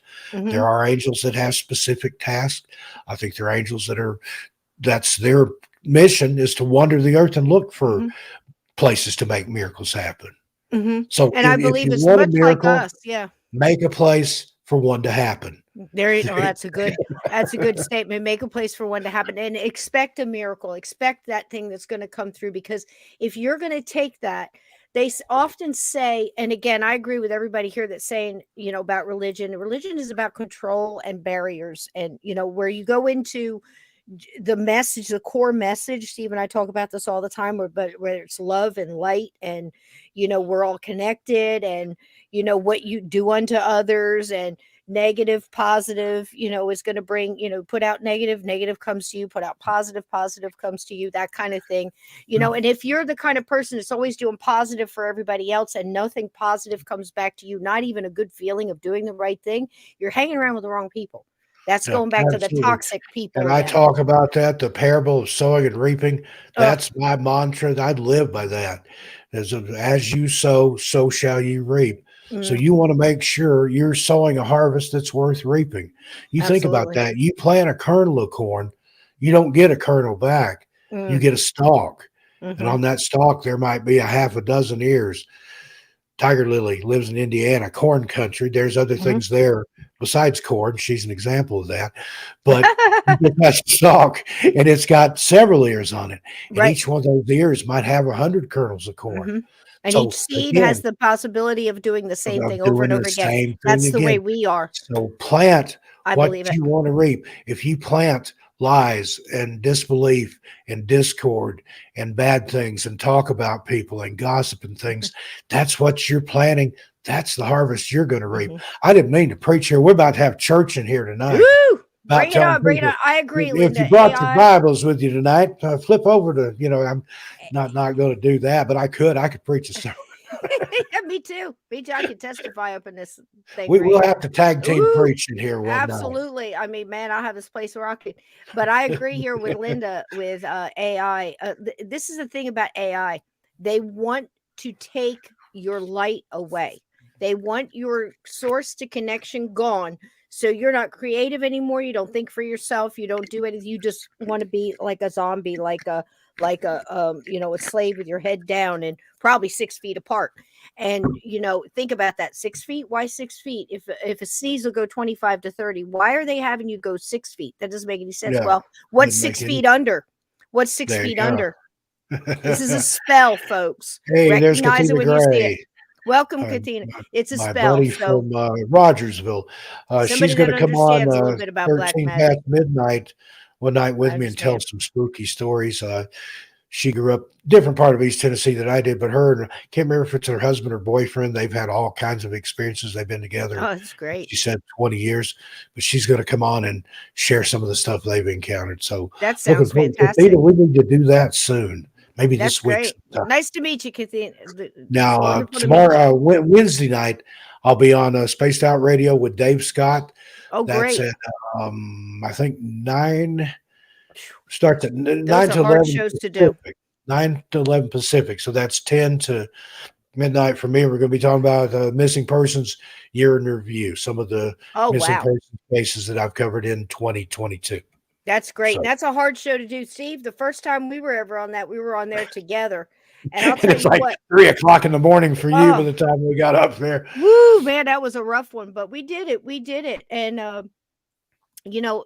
what Steve is talking about and everything else, I think a lot of times people really notice this in these times of your life when, you're just in such a state, like very much like my son and so many people here that have been in accidents. Like that pastor was in an accident, hit head on into a tractor trailer. And you wonder how in the world we hear about all these things about mothers, the adrenaline, was enough for them to flip a car off a kid or, be there right in time to take somebody else, That's divine intervention. I think so in a lot of ways. Now, this guy, I have a little clip from this guy who actually was the guy that was trapped under the truck. Let's see if this one plays. Let me know right away if you can hear it or you can't. Okay. And they are wonderful, Linda. Absolutely. Here we go. Let's see. Thank you, Linda Anderson. Yeah, midnight Eastern time. Can everybody see it? Now, it won't let me get it any bigger, but I think you guys will be able to. There you go. Great. Isn't God great? It's amazing. It's absolutely amazing. And I can testify this happens. Just like that, man. That's why things happen to people. People, God, why did this happen to me? To make you an example, to let you be a testimony, to let you be a light in the darkness and tell your story of your healing or your miracle, whatever it was. Now, I'm not saying in every case, but I think in some cases that's exactly what happens. And exactly. And you say, why? Because he did what he did. He went out and he spread the word, so everybody can get, something. And you'll say, well, I'm telling you, why didn't I get the, miracle? Something like that happened to me. I'd shout it from the rooftops. I'd go to every place that would let me talk, and even places that wouldn't. I'd be out front of the Piggly Wiggly with the Bible saying, "You know what happened to me?" Well, see, that's just the thing. It's to testify, but you're not testifying for organized religion. Don't get that mixed up. You're testifying the fact that I can't stand religion, but I'm a spiritual person. I love God. And I love Jesus. I don't want anything to do with organized religion. Jesus didn't go to church. Wasn't one of these Christians. Jesus would go and sit there on the front pew and say, "Well, I'm a son of God. Look at me." There's people like that go to church to just be seen. Yeah, so that's they true. Can feel good. Faith without works is dead, folks. Yep. What Jesus do? All of that's known. The only two times I know of he was in the temple as a child. He was instructing the elders. When he went back in as an adult, he took a braided whip or whatever it was. They're chasing money lenders out. Jesus was out there talking to the Flipping drunkards tables. and the prostitutes. He was out talking to the people that needed to hear him. People in church, they're supposed to already know better. Yeah, So you true. wouldn't catch Jesus in a church. Flipping tables, he was flipping tables. But that was his message was very simple, you know. Love one another. Do Yeah, unto and I others think as you that would have happens others with do the unto angels you. too. And I think too, it's the fact that you're connected to the light. So whatever you call it, you know, whatever you're doing, if you're doing it in love, it's all about source. It's all about the divine, and the divine is in you. Don't let anybody tell you that. I think organized religion tries to separate and make you need the people that are running that Well, they get organization. caught up in You whatever don't. doctrine You need you. they believe in. That's not what it's all about. You can take all that doctrine and throw it out. In fact, I've heard my brother preach, and he made some people mad. You can take the entire Bible, throw it all out except for John 3:16. That one verse right there is all you need. It's amazing. Now, And there's other everything stuff that young in there, man there's said, stories and all healings and everything, but that one verse, that's the that's it. love. For That's God it. so loved the world. There you go. And this is school. This is school. And we've heard so many mediums and so many psychics and so many people that have been connected to the other side, NDEs and everything else in all walks of life tell us that this is the hardest place to reincarnate to. And as soon as you do, you're automatically a hero on the other side because, oh, that's the hardest place to go through. So as you're going through your life and the things are hard and the struggles are hard, you have to realize you chose that for a reason. So what are we here to do? Are we here to do what that young man just did and testify? And this happened to me and I wasn't supposed to, the blood alone and the 5 arteries cut and everything else. I have those stories in my own family. I can tell you right now, when my son was in ICU and I walked into that room, not knowing what I was walking into. They don't tell you anything, especially if you're in another state. I walked into that ICU unit, you know, into the past the curtain. And as I walked in, I said, you know, Archangel Michael, I said, I need everybody. I need Jesus. Everybody walk with me. I need everybody, all my loved ones, all my spirit guides, his angels. I want everybody. I need everybody, you know, calling a meeting. We're all walking in this together because I need the strength to do whatever he needs me to do. And either way, we're doing this in love. Now, I knew that multiple people, I said, can we put them on a prayer list? You don't even have to ask. Put them on every list you can get. I don't care. Like Steve said, I don't care if you got the people down at the Piggly Wiggly in the produce department on their hands and knees saying his name. Just put it out there. You know, that's it, because it's all good energy. And the third day, my wonderful nephew, Michael, if you're out there, Merry Christmas, darling, and Christine, everybody out there, I love you all so much. Sent his girlfriend to pick up my son, drive 5 states away to come and sit with me so I wouldn't be alone. God bless her, because I was in a pit of vipers, let me tell you. I was holding my own because, woo, you know, I was Holding your mama own bear on hand in that steroids. one, wasn't you? But it was nice to see those faces come through the door. And the thing she was picked without realizing what I needed. I needed an agreement person. And I know you guys know what I mean. All these prayers and all this love sent out in my son's name. She says, you know, Aunt Cisco, what do you need me to do? Yeah, they call me that. Aunt Cisco, what do you need me to do? I said, honey, I just need you to believe, and I need you to take all of your belief that you understand, because she's extremely spiritual and she understands this kind of thing. And I said, what we're going to do is we're going to walk in there with our hands. We're going to put them around. We're going to call up every prayer ever said for him in his name, every energy, everything in that of the light. And we're going to actually pull it in and put it right on him. And you're going to help me do that in agreement. She said, absolutely. Just show me what to do. And we did. You could feel it in that room. You could feel it. Just like that guy said, you could feel like the electricity. Yeah. And I can tell you, there is medical papers that before we did that, he had a 15% chance of making it. Now, this is a mother talking about her son. A 15% chance of making it. The morning the doctor walks in with the clipboard and with the nurse practitioner and everything, and they walk in to see what's going on, looking at the vitals, and he's like, what's going on in here? He goes, what? You know, I see you playing. I was playing what do you call it? The bed made music. So you could pick like, you know, sounds like whale sounds and ocean and things like that. You could pick jazz or classical or different music. I had the nature sounds because he was so connected with nature. I figured it would calm his soul. And he said, well, you know, you got the music playing. He goes, I don't think that's it. And I said, well, Doc, what's the problem? He goes, well, something happened last night because all of his vitals are amazing. He's gaining strength. He's starting to do this on his own. This is happening on his own. His lungs are getting stronger. It looks like things are starting to heal on him. The pressure in his brain is going down. Something happened here. He said, can you tell me what that was? And I said, love, doctor. It's all love. And I said, how is he doing? He goes, I'd say he's got about an 85% chance of making it now. A lot better than 15. From 15 to 85. You tell me that prayer and love and energy does but not right work. there, and Matthew 18, verse 19. Again, I say unto you, this is Jesus speaking here. Again, if I say unto you that if two of you shall agree on earth as touching anything that they shall ask, it shall be done for them of my Father which is in heaven. Now that doesn't mean you can pray some ungodly prayer. That's not going to happen.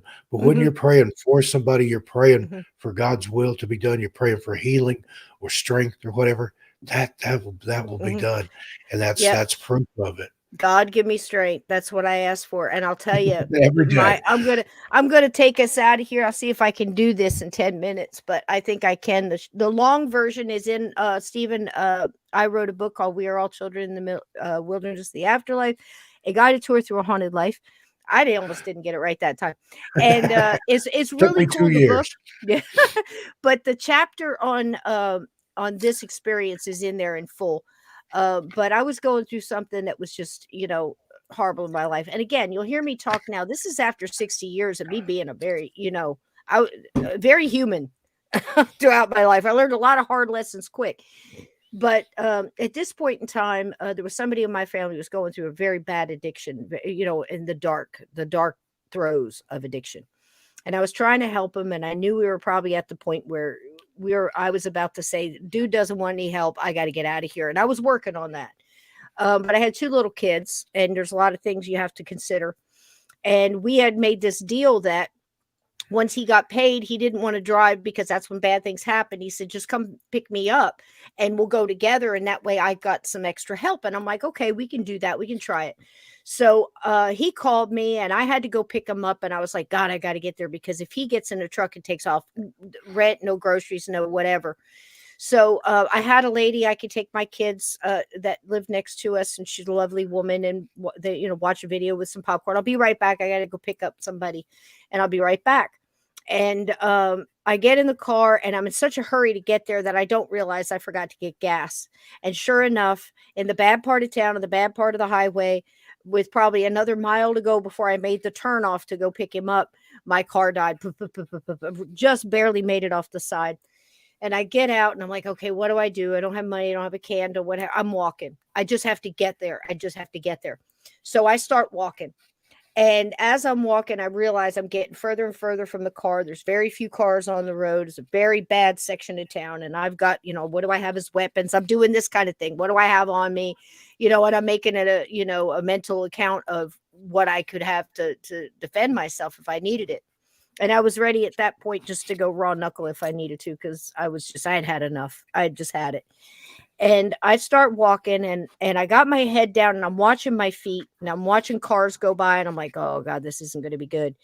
And as I'm walking, I remember watching my steps and I said, Archangel Michael, Jesus, you know, and I always, everybody, because I'm like, I don't know who I need, send them all. So I'm talking out like this. I said, you know what I'm doing. You know the situation I'm in. If I don't get there, bad things are going to happen. Bad things could happen to me. My kids are back there with the babysitter.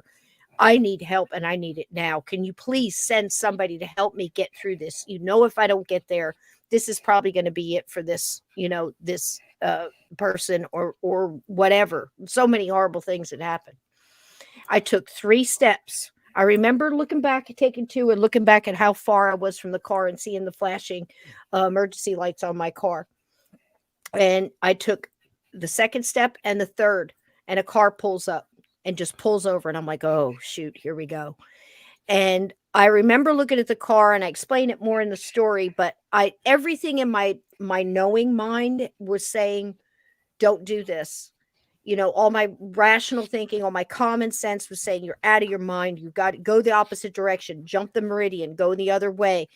And something was drawing me with my with my left hand. I could feel the pull, and it kept saying, it's okay. There's no danger here, is what I was hearing. Remember that guy said these two voices working on him? Again, that's shown in The Ravine. I highly recommend that movie, guys. It's the descriptions in last night's show. So as I'm walking, I'm trying to feel the energy off of this car. I don't remember seeing the license plate. I'm watching the guy, single guy, walk around. Why am I going for the door? What are you doing? My mind is screaming, stop. But my heart was saying it was okay. And I went with that feeling. He leans down, rolls down the window. He had to reach to do it. And he says, is that your car back there? You shouldn't be walking out here. This isn't good. You know, all the typical things that somebody would say. He looked military. He had a military cut, and I got that kind of military feel off of him. And I wasn't far from base. And, you know, that doesn't really mean anything, but here we are. So I got the daggum car. I can remember being up against it like this, like, okay, can I take him? I'm looking. There was nothing in the console. There was a shifter. There was nothing stuck in the seats. I'm watching his hands. I'm watching, you know, I looked in the back seat, any weapons, you know, all the normal things you would do, except you probably wouldn't get in the car. We're driving. I tell him I'm going up the road. We did a little small talk like that. And man, every time he looked at me, his eyes were so ice blue, nothing but light and love from those eyes. And I wanted to not trust this guy. I was, you know, on, you know, full tilt boogie at this point. And as we're riding, he's driving and he's saying little things like, I thought you would have saw the municipal plates. I'm an off-duty police officer. And he said, you don't need to be nervous. Nothing bad's going to happen. I'm going to get you to where you need to go. And as he said, he's an off-duty police officer. He looks down at the council with his eyes, you know, for me to look. And there's his gun in the holster and his badge in the little wallet thing that you flip. It's open and I can see his badge and there was nothing there. That gave me some, oh my God, what's going on? And also, am I crazy? There was nothing there. And now this is here. And he kind of looked at me and smiled. And he said, that's right. You know, everything's fine. I'm going to get you where you need to go. And I'm like, I got to tell you exactly what was. I was like, holy shit, man, what the hell is happening here? This is insane, you know, but I kept feeling this love and this good energy off this person. Bombastic, you know, it was huge. And as we turned, we had to turn to go down the road, and it was a gravel road with a lot of industrial stuff and construction things and, you know, that kind of place, like factory looking thing, very dark and dismal in a dark, dismal part of town. He made the turn. We had to stop for the light. And as we stopped for the light, he's got his hands on the steering wheel. And he just very slowly looks at me with those ice blue eyes. And he says, I'm going to get you where you need to go, but I have to tell you something. Will you listen? And I said, say whatever you want, man. Just, you know, just don't slit my throat is what I felt like saying.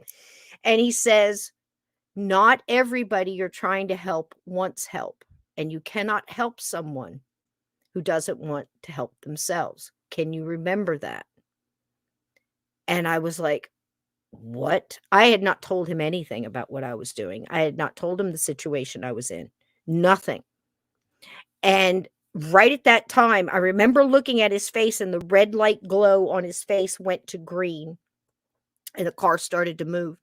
And as the car went underneath the overpass, I could see in the distance the glow from the little construction shed where this person was. And I'm like, just pointing, I'm like, you know, that light right there, that's the place. As we pull up, he asked me when I started to hear tires on gravel, right? And he asked me, can you remember what I told you? And I said, absolutely. And I agree. And he said, just remember that. And he smiled again. And that was like the last time I really looked him, you know, in the face while I was in the car.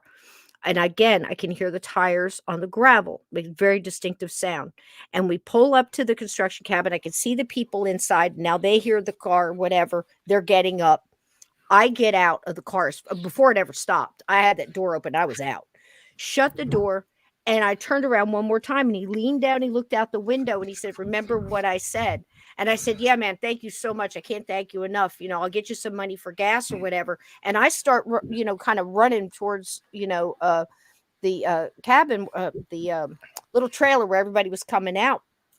And as I get on the little wood plank there to, you know, the little deck that, you know, makeshift deck that those things have, I run up there and they're opening the screen door and they're like, hey, Cisco, how you doing? How'd you get here? I was worried about you. You know, I'm like, oh man, I ran out of gas. I had to get this ride from this guy.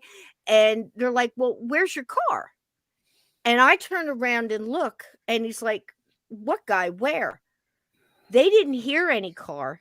There was no car sitting there. There was no sound of any car pulling out on the gravel. I would have heard it. And there was no taillights going down either way on this dark, dark street. And I remember looking at their faces and realizing what just happened. And I remember holding onto the railing and looking up at the stars and going, thanks, man. I needed that. I got a ride from an angel. And I remembered what he said. That was probably an officer that died in the line of duty or died saving somebody's life. Could have been.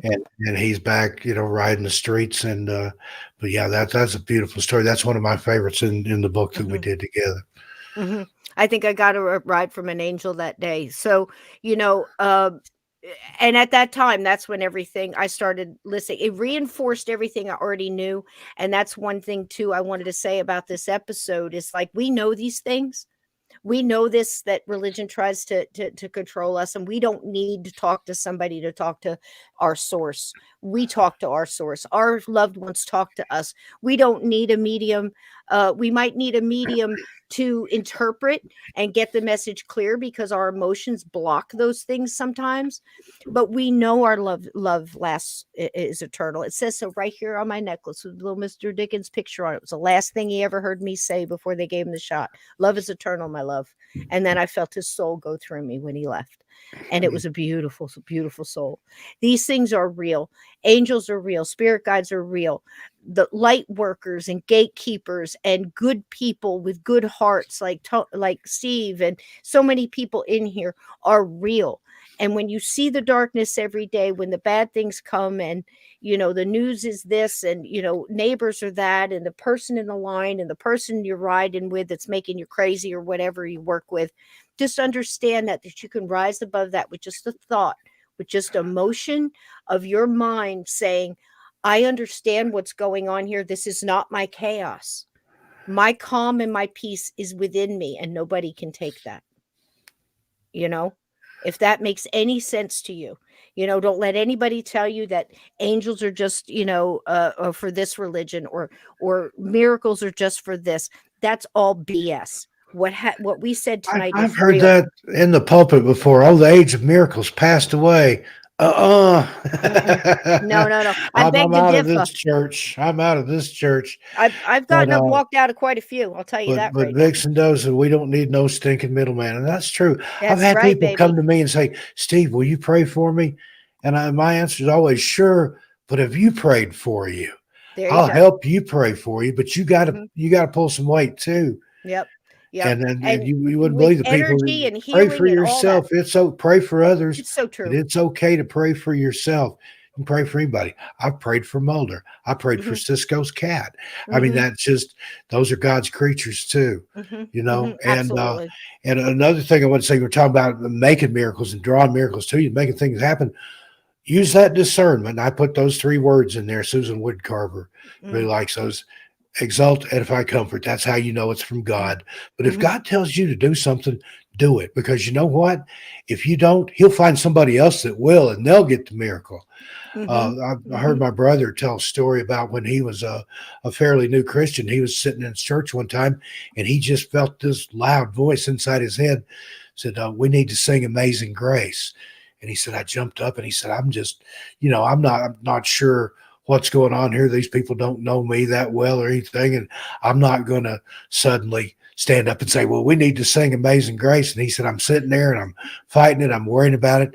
And then he said, I just kind of felt that leave. And he said, I noticed a guy sitting about 3 pews up in front of me. Suddenly he jumped like he had been shot with electricity. This guy stands up and says, we need to sing a hymn. And my brother, then he got the fire under him. He jumped up and said, and I know which one we need to sing. But see, it came to him first. And then it he ignored it.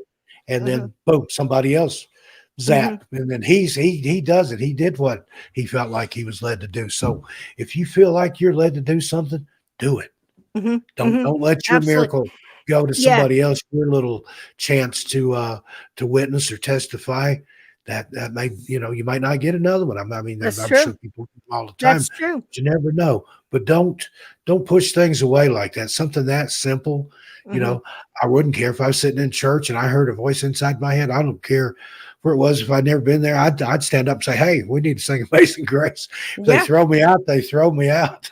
There it is. There it is. I'll tell you. I've been kicked out of better places than this, buddy. That song has a frequency. Most of these do, and that's why it's it vibrates at a certain tone. And I don't know if Glenn is still in here. Glenn, if you're in here, let me know. But I believe it was you that I was talking to one night. The man who wrote that was I believe he was a captain or someone on a slave ship, and really something happened that showed him what he was doing. He was so disgusted by what he had done that he put himself in servitude at the church and worked as basically a janitor, mopping floors and doing things like this. Is way back in the day, but he did that as a penance for all the things he had done in hope that the simple practice would ease some of the pain he had caused. It's the same thing with Scrooge and Marley. There you go. I looked it up here real quick. You. An English evangelical Anglican cleric and slavery abolitionist. He had previously been a captain of slave ships and an investor in the slave trade. And it was, I guess, laid on his heart about all the evil stuff that he had done. That there you go.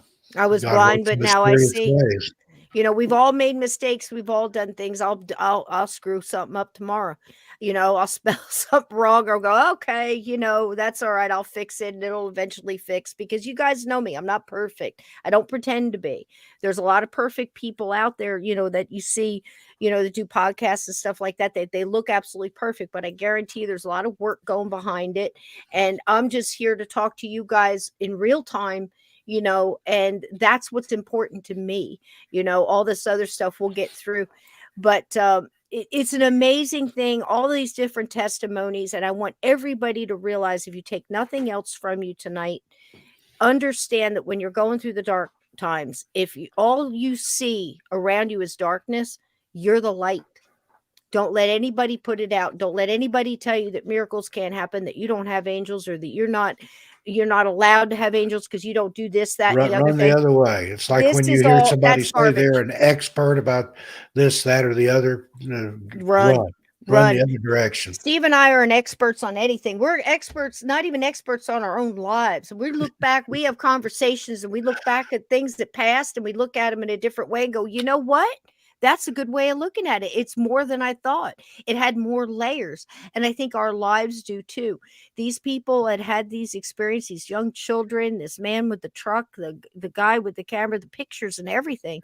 It's so easy nowadays to look at this on, internet or whatever and go, that's photoshopped or that's fixed.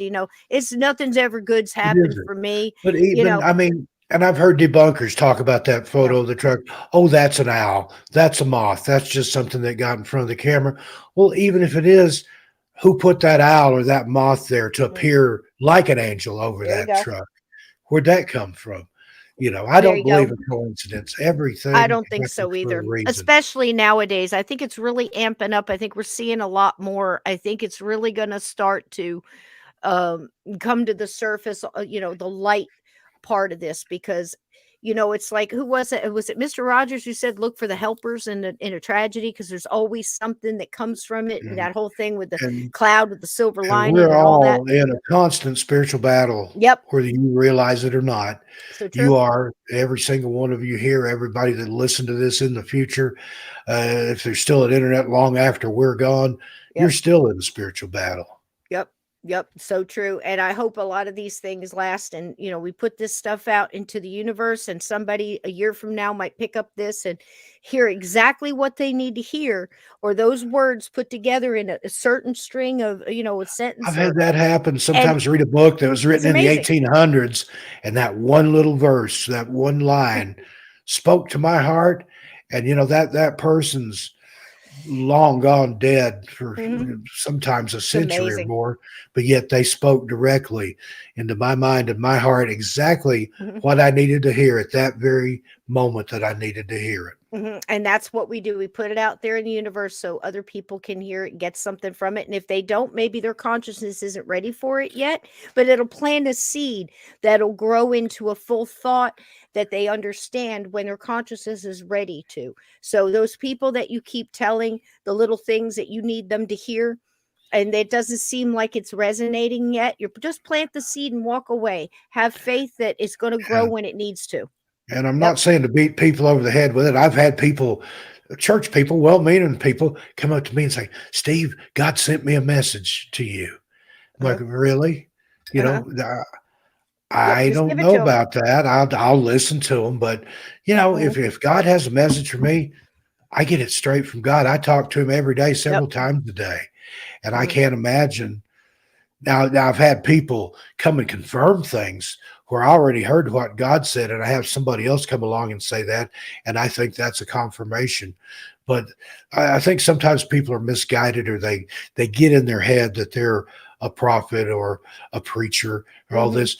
There's people, their calling is to sit in the pew and listen to what goes on. Not everybody has to take a big part in church. If it did, it'd just be everybody be up on the stage, and there wouldn't be anybody out there to listen. And I Do think your part, even if your part is just to sit there and pay attention.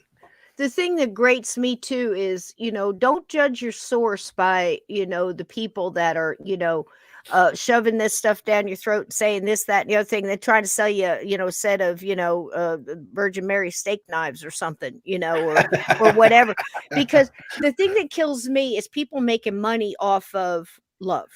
When it's just love and light and good messages and strength in the storm and be the damn storm and whatever it is.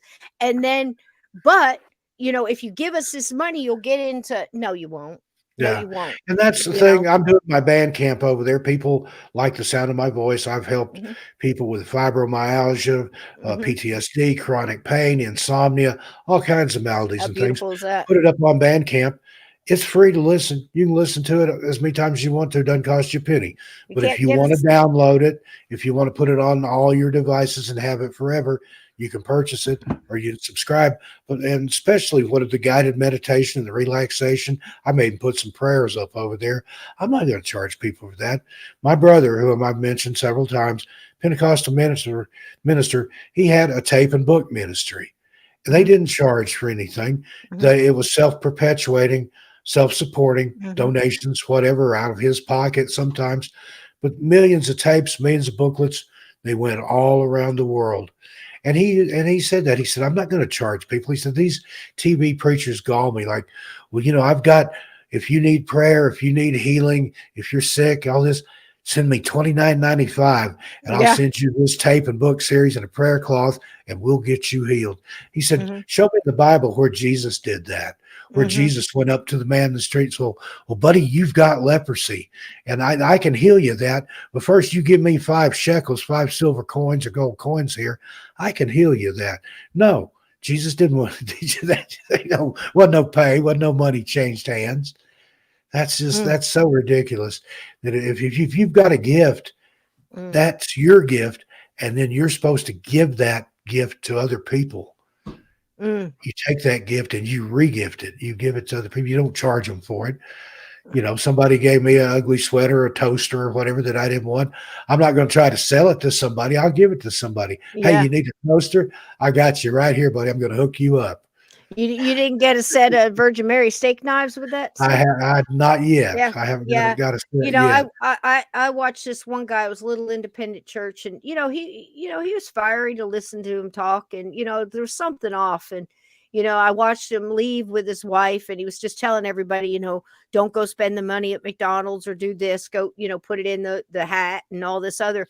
And then I watched him get in a brand new Cadillac, take off with his wife and with his Rolex watch. And I'm like, yeah, a lot of those are 501c3s and not paying taxes or anything else, Well, and again, you got to if think those about it. people are doing God's work, I think God can bless people like that. God wants you to prosper. And if that guy's preaching, the faith of the congregation will never exceed that of the person leading that congregation. And if he's doing God's work, God's going to bless him.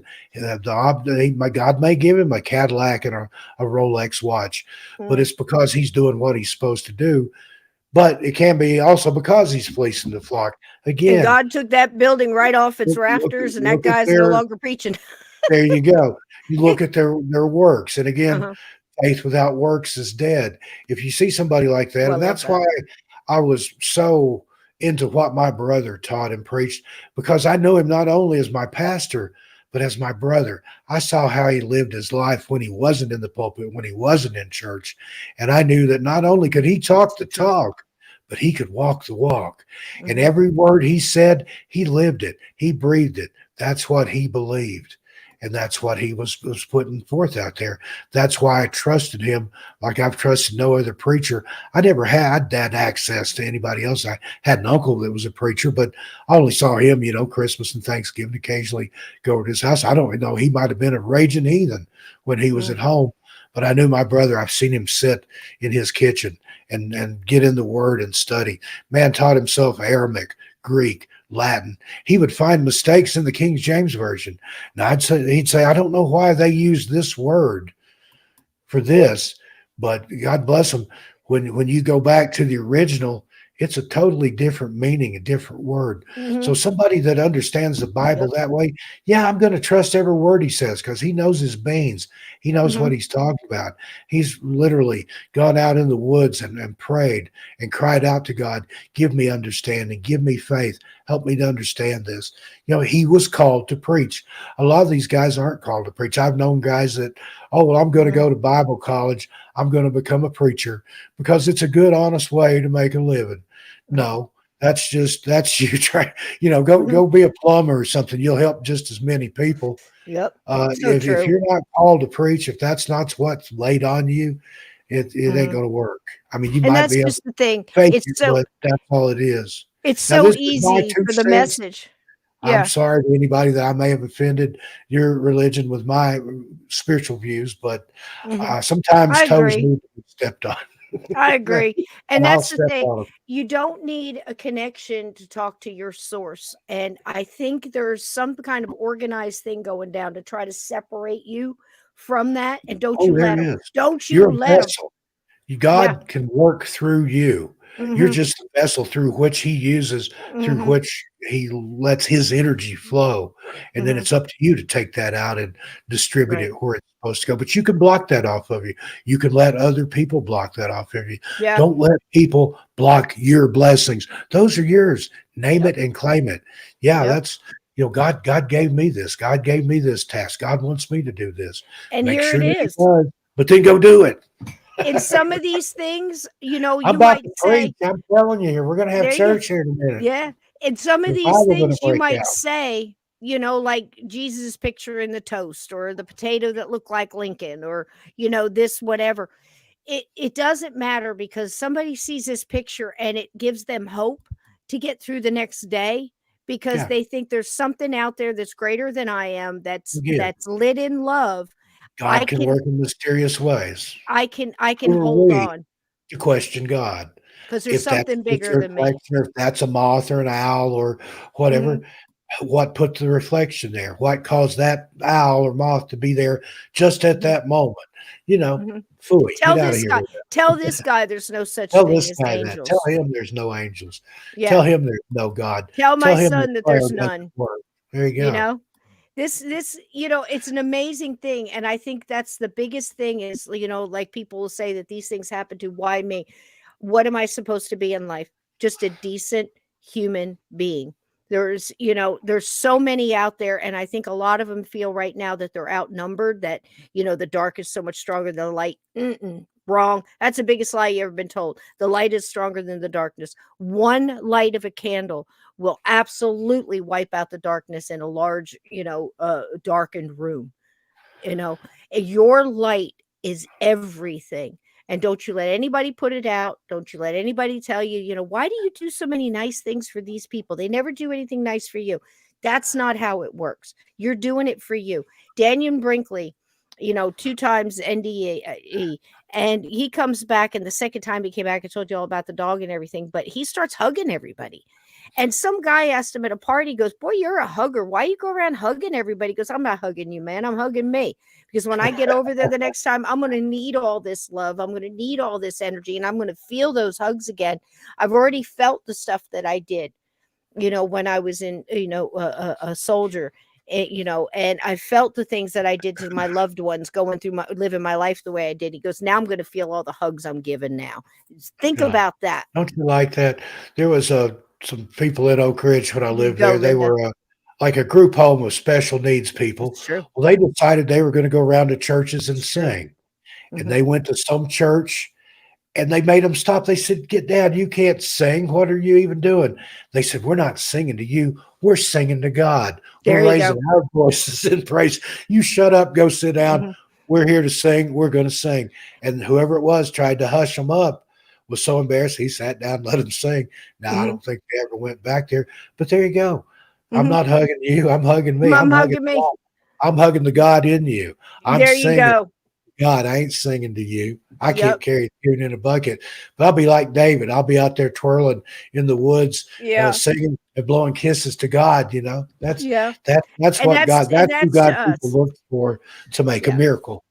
We get so caught up in this day to day, and it's so hard right now. And again, I reiterate, I think there's so much more of the good out there. I think it's just that we hear so much of the bad. And I believe that the whole thing about coming together in agreement is, whether you're in a building or a drum circle or in the woods or a picnic or your own kitchen floor, wherever that is, wherever 2 or more people come together in agreement, like I did with my son, with my niece coming through and just saying, we're going to collect all those prayers and put them all that energy right on him. I did it out of faith that it would happen. I didn't know what it was going to do. I just wanted to give him a little boost. And by gosh, he went from 15% chance to 85. That is on medical record. That doctor couldn't believe it. In fact, he went to the nurse and he said, whatever that woman does, you let her do it. He let me use my own herbs and things on him, to help his face. And I said, what aren't you working on here? Because I can do better than this. And he just looked at me, goes, what are you using? I told him what I was using. And he goes, that's good stuff. That is better than what we have. He goes, as long, and I mean, I don't have any problem signing against medical advice forms because I know what, was going to get. I needed them for the inside stuff. Put them back together and we'll go from there, because we're not walking out of here alone. We got a lot of love around us, and we're going to get through this together. And I think we're going to get through this together with this chat. We're going to keep meeting here, and we're going to, gosh knows what we're going to talk about next week. People wonder why I do music in the beginning. It's because the vibration. I'm trying to get everybody up, because I don't know what you just came through, trying to get you and lift you up, because we want to feel better, leaving here than when we came in. And if we can do that, then I did my job. I spread, something here that I want to point out. Please do. Linda Please Lee do. Chavez says, I love that, Steve Stockton. Blowing kisses to God. I'm always blowing kisses. That's what Daniel did. That's dare to be a Daniel. That's dare to be a Daniel. My challenge for you this week. Study about Daniel. See what he did, how he loved God. Dare to be a Daniel. Because you're also doing it. You're hugging yourself, because that's going to connect you to the light. That's going to, keep you in it. And everything else is going to try to take you from it. You just hang on with both God in a box. I know people like that. They get in trouble. The first thing something happens, oh Lord, please help me out of this. I'll never do it again. Pray every day. The Bible tells us to pray without ceasing. Say grace over every meal you have. Pray for one another. It says that to pray for somebody. You can find something to pray about. Absolutely true. Ask God to bless you, but in return, bless God. I put that in my prayer sometimes. Bless you, Father. bless you. Thank you for what you've done to me. God hears that. Your prayers they don't go unheard. And if you don't have anything to, you don't know what to say, sing it, dance, barefoot in your kitchen and sing a song that makes you feel good. Linda's putting a lot of them out here. Your love is lifting me higher than I've ever been lifted before. And that's within you. There's secular lift songs your own like vibration. that. I listened to Walking in Memphis today, and that just that's something to my spirit, just pulled me up there. And again, the angels can't be around all, they can, but they have to back off, away from, if you're going to be, because you're letting in the darkness and pushing that away. Right. So because when you you're have talking about free your loved will. ones and stuff, You yeah, have something absolutely. the angels don't. They don't have free will. They have an assignment. The ones that tried to act up on their own, see what happened to them. They got cast down out of heaven. But the angels, they were created for their purpose, whatever it is. Never you have human. free will.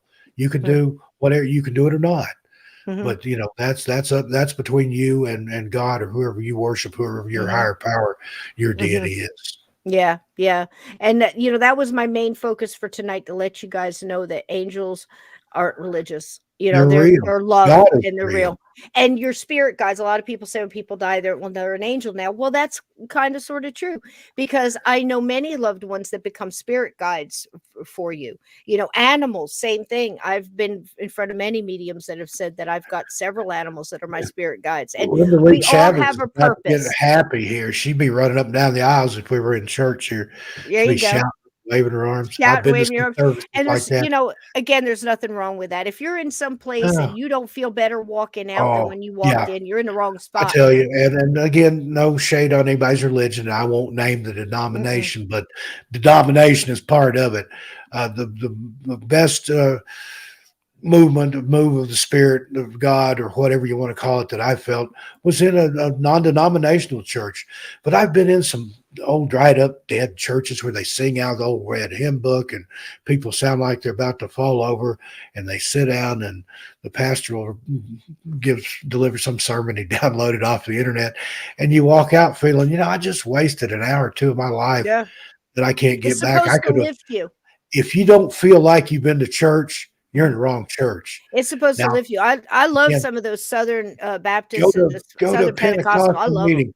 Where they shout, where they run, where they praise God. Yep, I love My brother's church, sometimes we'd never get past the praise and worship. They had like a rock band on stage, singers, love it. flag girls and stuff. The flag hags, they call themselves that.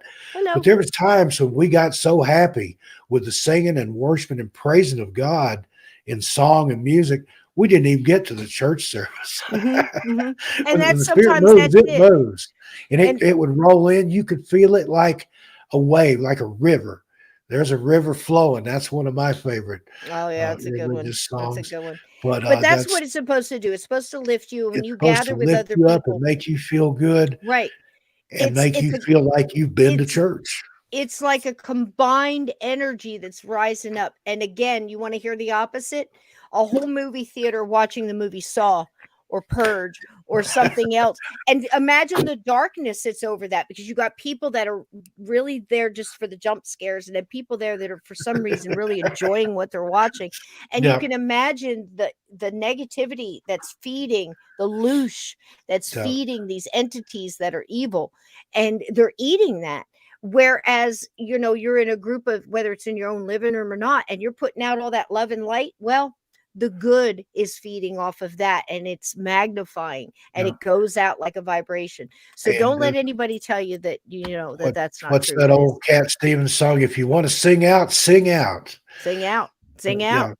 Yep. And do it. And, and I've heard my brother the preach negative on that can't in be church. around it.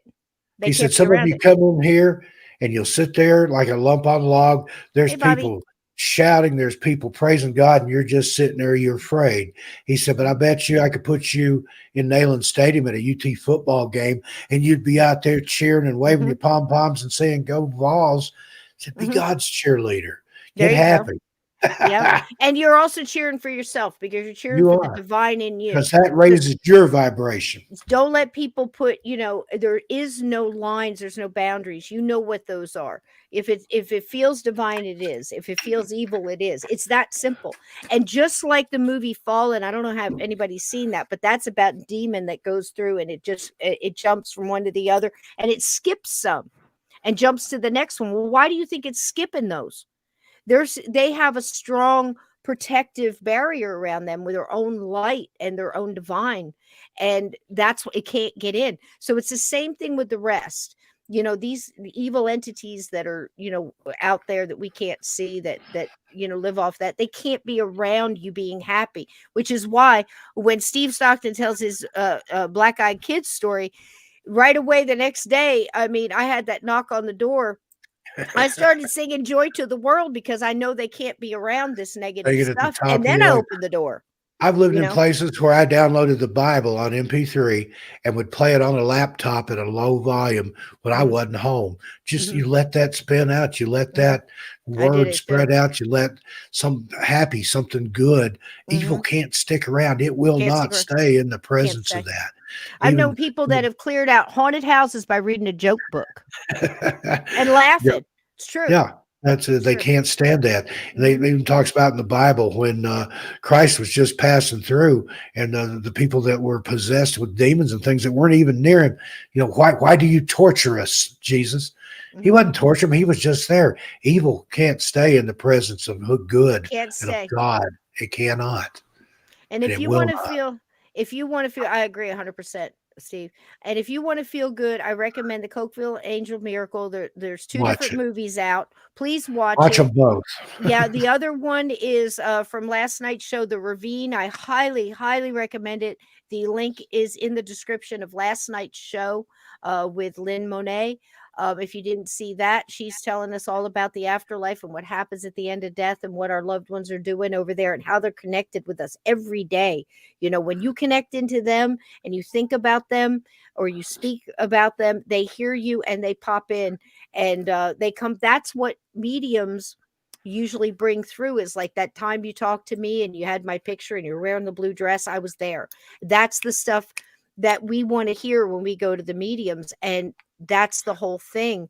We're telling you stuff right now that you already knew this. You already knew that angels existed. You already knew if you want to be a medium, don't settle for just being a medium. Aim for extra large. Extra large, baby. Extra large. Go that way.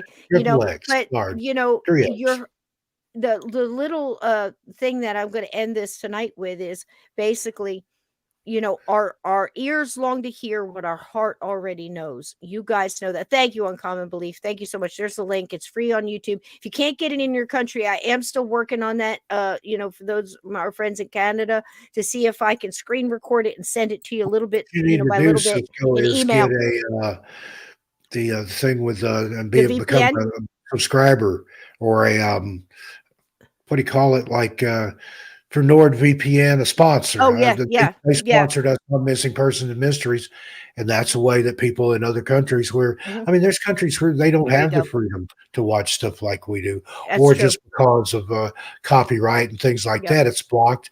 But you can get a VPN that will let you watch anything, anywhere. You can I think Ted told us last night, too, it's on Amazon Prime. Yeah. If you got Amazon Prime, it's on there too. But I wanted, I try to give you stuff that's free. It's not going to cost you anything. I saw it for free on YouTube. And if you can't, please email me at journeythroughthegate@gmail.com and I will get you, it might be in 4 parts, but I'll get it to you. I'll screen record it. And, it just won't let me do it through messengers and DMs because it's too large. So email me journeythroughthegate@gmail.com and we'll see if we can get that to you, because everybody needs to see this movie. It's about spiritual battle. You don't think that in the beginning because it's based on a true story and they show you what went down, the true crime first, and then it unravels it. And it is an amazing movie based on what we go through all the time and what's going on around us. And it really brings this whole 2 episodes home. It really just want to say, if you're an Amazon Prime member, they have a thing on there similar to Teleparty now, which is what Tiger Lily and I use. We'll watch movies together. You start a Netflix show, you create a watch party. You send an invite to people. There's a chat just like this. She and I will watch a movie and chat the whole time. Well, Amazon Prime has their own version of that now. So if you are a Prime member, let's figure it out. We'll schedule a watch party and see how many people we can get in there watching it. There you go. And Catheta, am I saying that correctly? I Catheta? believe so. Catheta, Okay. I believe. Catheta. I did see what you were putting in the chat. What I'm going to try to do is get them all together so I could tell the whole story. It sounded like a very profound story, and I didn't want you to think I was ignoring it. I just didn't want to miss parts because it was coming in little blocks. So and maybe we can I can read that when I get it all together because it sounded amazing. Next There you week, go. Mystery Paranormal or you Theater come on and 3000. tell it. Now that You're would be welcome. fun sometime to watch some really bad old movie, and then you and I sit and make jokes about whatever's happening. Yeah, like on the Mystery screen. Paranormal Theater. Exactly. Because I will talk through a movie. I'm sorry. I'm, one of those people. Like the guy will come on, I'm going, all right, he's a bad guy. I know he did it. And it's like everybody, shut up, But I just, I Sherlock Holmes the heck out of these things because I'm old. I've been around, I paid attention.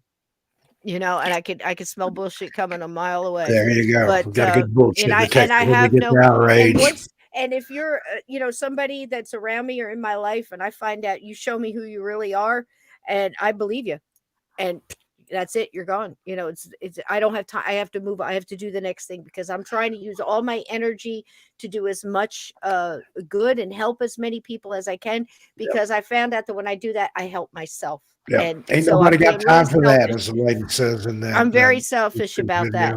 Video. I got very little time and I need to be productive with it, so that's just the way it is. I'm not into all the other, if it's dark, I'm not, I'll walk into the dark and I'll walk into a stranger's house and walk into their dark basement to save that person that that ghost that's in that basement and help that family, but I'm more concentrated on the ghost that needs my help than the living because they're still living and they can figure stuff out and they can do more, whereas this ghost needs me more.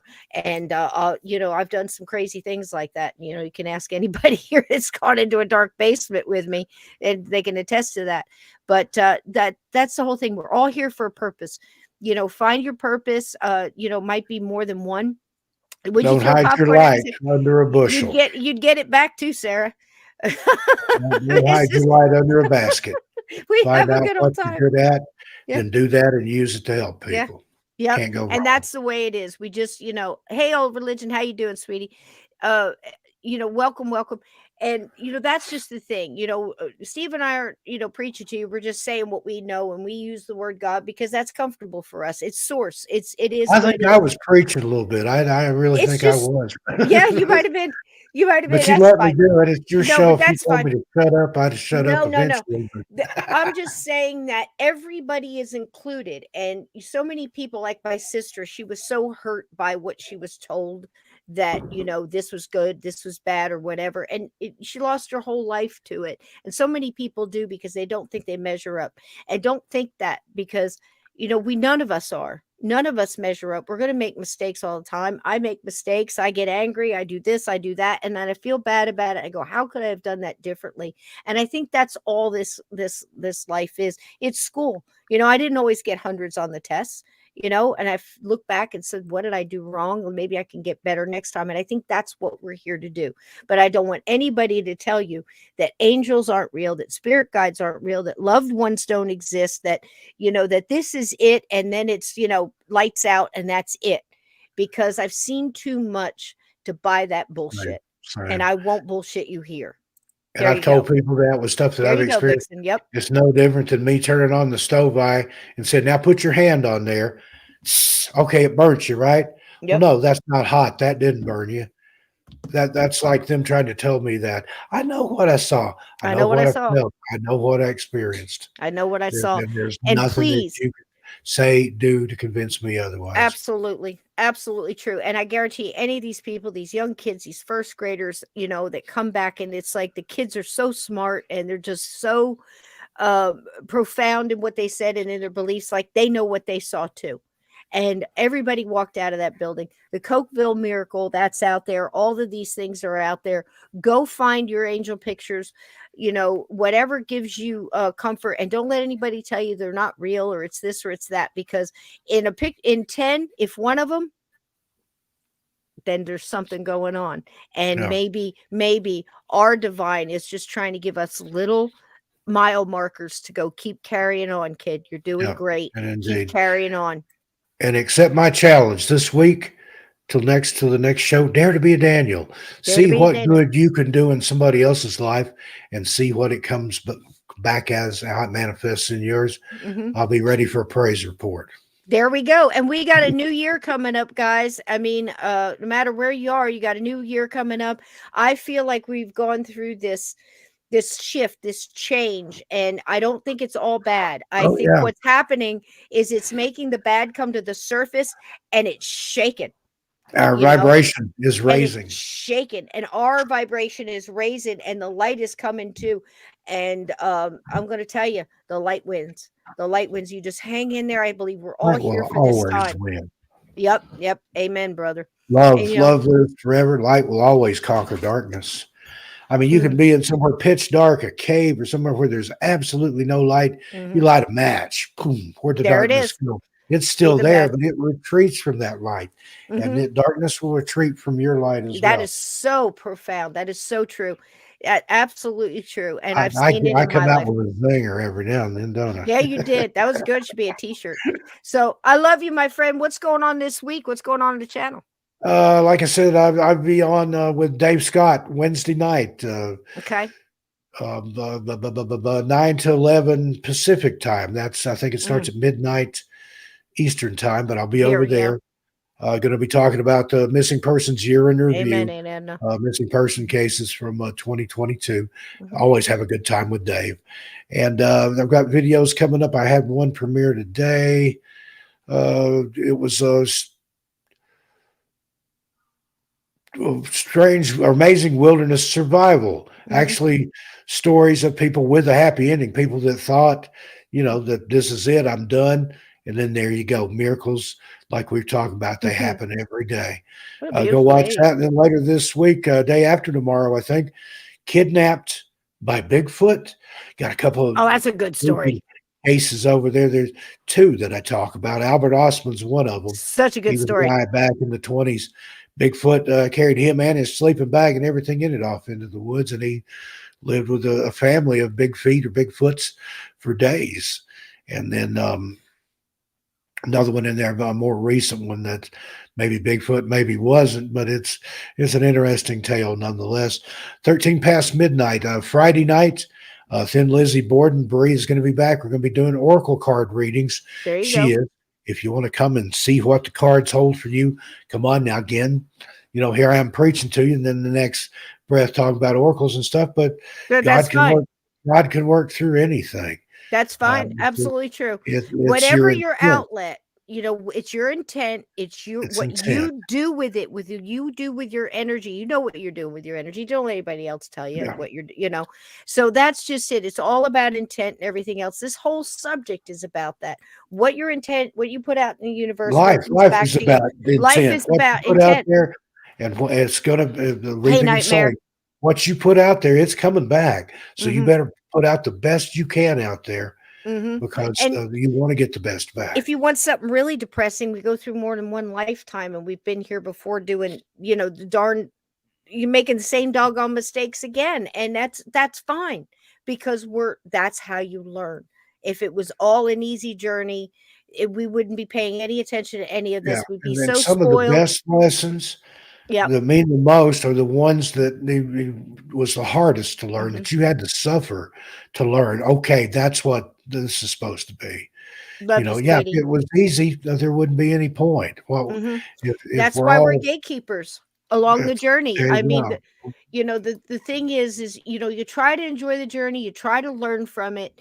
That's why we're all gatekeepers. We're trying to help other people understand their journey as best we can from our own reflections on our own life and what we've learned. We're not always going to be right, but the number one thing is to enjoy the journey, because by gosh, even the hard, you cannot appreciate the light unless you've been in the darkness, and that's for sure. That's for sure. Hunter S. Thompson wrote, "The only those who know truly where the edge are those that have been over it." Sometimes you've got to go off that cliff, but pick yourself up, dust yourself off, get back on your feet, climb back up there and try whatever you're doing again, or try doing it a different way. There you go. And I want to wish everybody, I hope your Christmas was great. I hope your Hanukkah, whatever you're celebrating right now, that, that you got to connect in with that love light. Whatever's coming in, maybe this year we can all just, and we will. Instead we of all won't those. see you again until next year. The next show, true. It'll be the new year. It'll be January. So my mantra, new year, new me. I've got all kinds of New Year's resolutions. I'm sure I'll break, but I'm going to try. I mean, that's what it's about. Try to do what you can. Again, nobody's perfect. We all make mistakes. We all fail. We all come short. Mm-hmm. Mm-hmm. So and it's that's going to just happen. fine. Do your And best. that's just fine. If you've got somebody that's really, eating at you and you can't break away from them because you got to work with whatever, just love them through it. Love yourself through it. Again, go with that old thing. Can I change it? Is it something that I can change? Is it something what is that? The prayer, the serenity prayer. Serenity prayer. God, and the wisdom to know the difference. Yeah, there you go. Change what I can change, accept what I can, and to know the difference. And if you can't, a lot of people walk don't away know from the difference. Yep. If you can't walk away from it and do something for you, don't waste the energy anymore, because again, you can't make a rock a tree, and some people are supposed to be rocks and some people are supposed to be trees, and whatever it is they're supposed to be. And if we chose this and we chose them to be in our lives, then it was for a reason. Like, kind of sit back and look at it and go, is this supposed to be, what am I supposed to glean from this? And that was last night's message too. So maybe in this upcoming year, I hope we see a lot more light. Maybe if you concentrate on the light, you will see more of it. And don't let people make you focus on the dark, because there's nothing in that dark that's good for you. Stay in the light. We love you all. Steve, I love you, my friend. I love these Mondays so each much. and every one of you in the chat here. I've enjoyed you spending this time listening to me prattle on, but I believe in what I'm saying. Now, that may change. I've said things before, and then on thought and genuflection and reflection and meditation, I thought, well, maybe that should be this way. Not saying you can't change your mind. Take everything I tell you with a grain of salt. My opinion, and $5 will get you a cup of coffee at Starbucks. But I put some thought into what I'm saying, whether you believe it or not. And Tiger Lily, I want to say good night. I love you. Good night, Tiger Lily. Heat up that skillet, baby, because Daddy's bringing home the bacon. There you go. There you go. I hope it's a thick slice, man. I love you all. Bacon to everybody in here. We love you. We love you. Throw down that bacon and those good nights. We'll put you on the end here. Good night, everybody. And I love you, my friend. New Year. Big hugs for you. Stay safe. I love you so much. Hugs to everybody in the chat. I'm not hugging you. I'm hugging me. Hugging me. I'm not crying. You're crying. All right, folks. Good night, everybody. Good night, everybody. Happy New Year. See you next year. See you We love you guys. Down the trail. Good night.